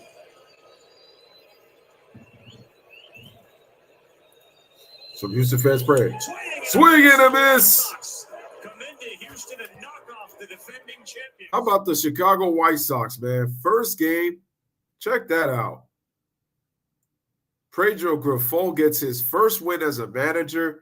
The White Sox coming into the defending champions home at Minute Maid Park, and they get themselves a 3-2 win on the road. How about that?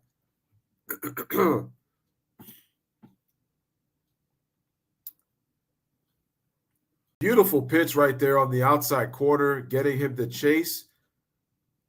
And the White Sox with a big win. How about that? So congratulations. I think the White Sox only had 8 hits total. But Lopez gets the big strikeout. Huge win for the White Sox to start off 2023, and they are undefeated at 1-0. So let's look at some out-of-town scores real quick before we end this stream. I want to thank for those who were able to take the opportunity to come, but we'll be doing more baseball streams. This is just game 1. Shout out to everybody. But anyway, Colorado is up 1-0 on San Diego in the bottom of the first inning. Smash the like, hit that subscribe, ladies and gentlemen. And then, let me just check the other scores. Wait, who was that lady? Nicole Briscoe? Oh, yeah, I've heard of her.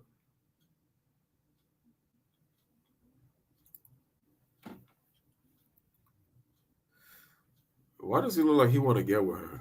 You can just kind of tell even though they're together. Anyway, so yeah, like G-Money was saying, God damn, man. Milwaukee lost at home, 140-99. Sheesh.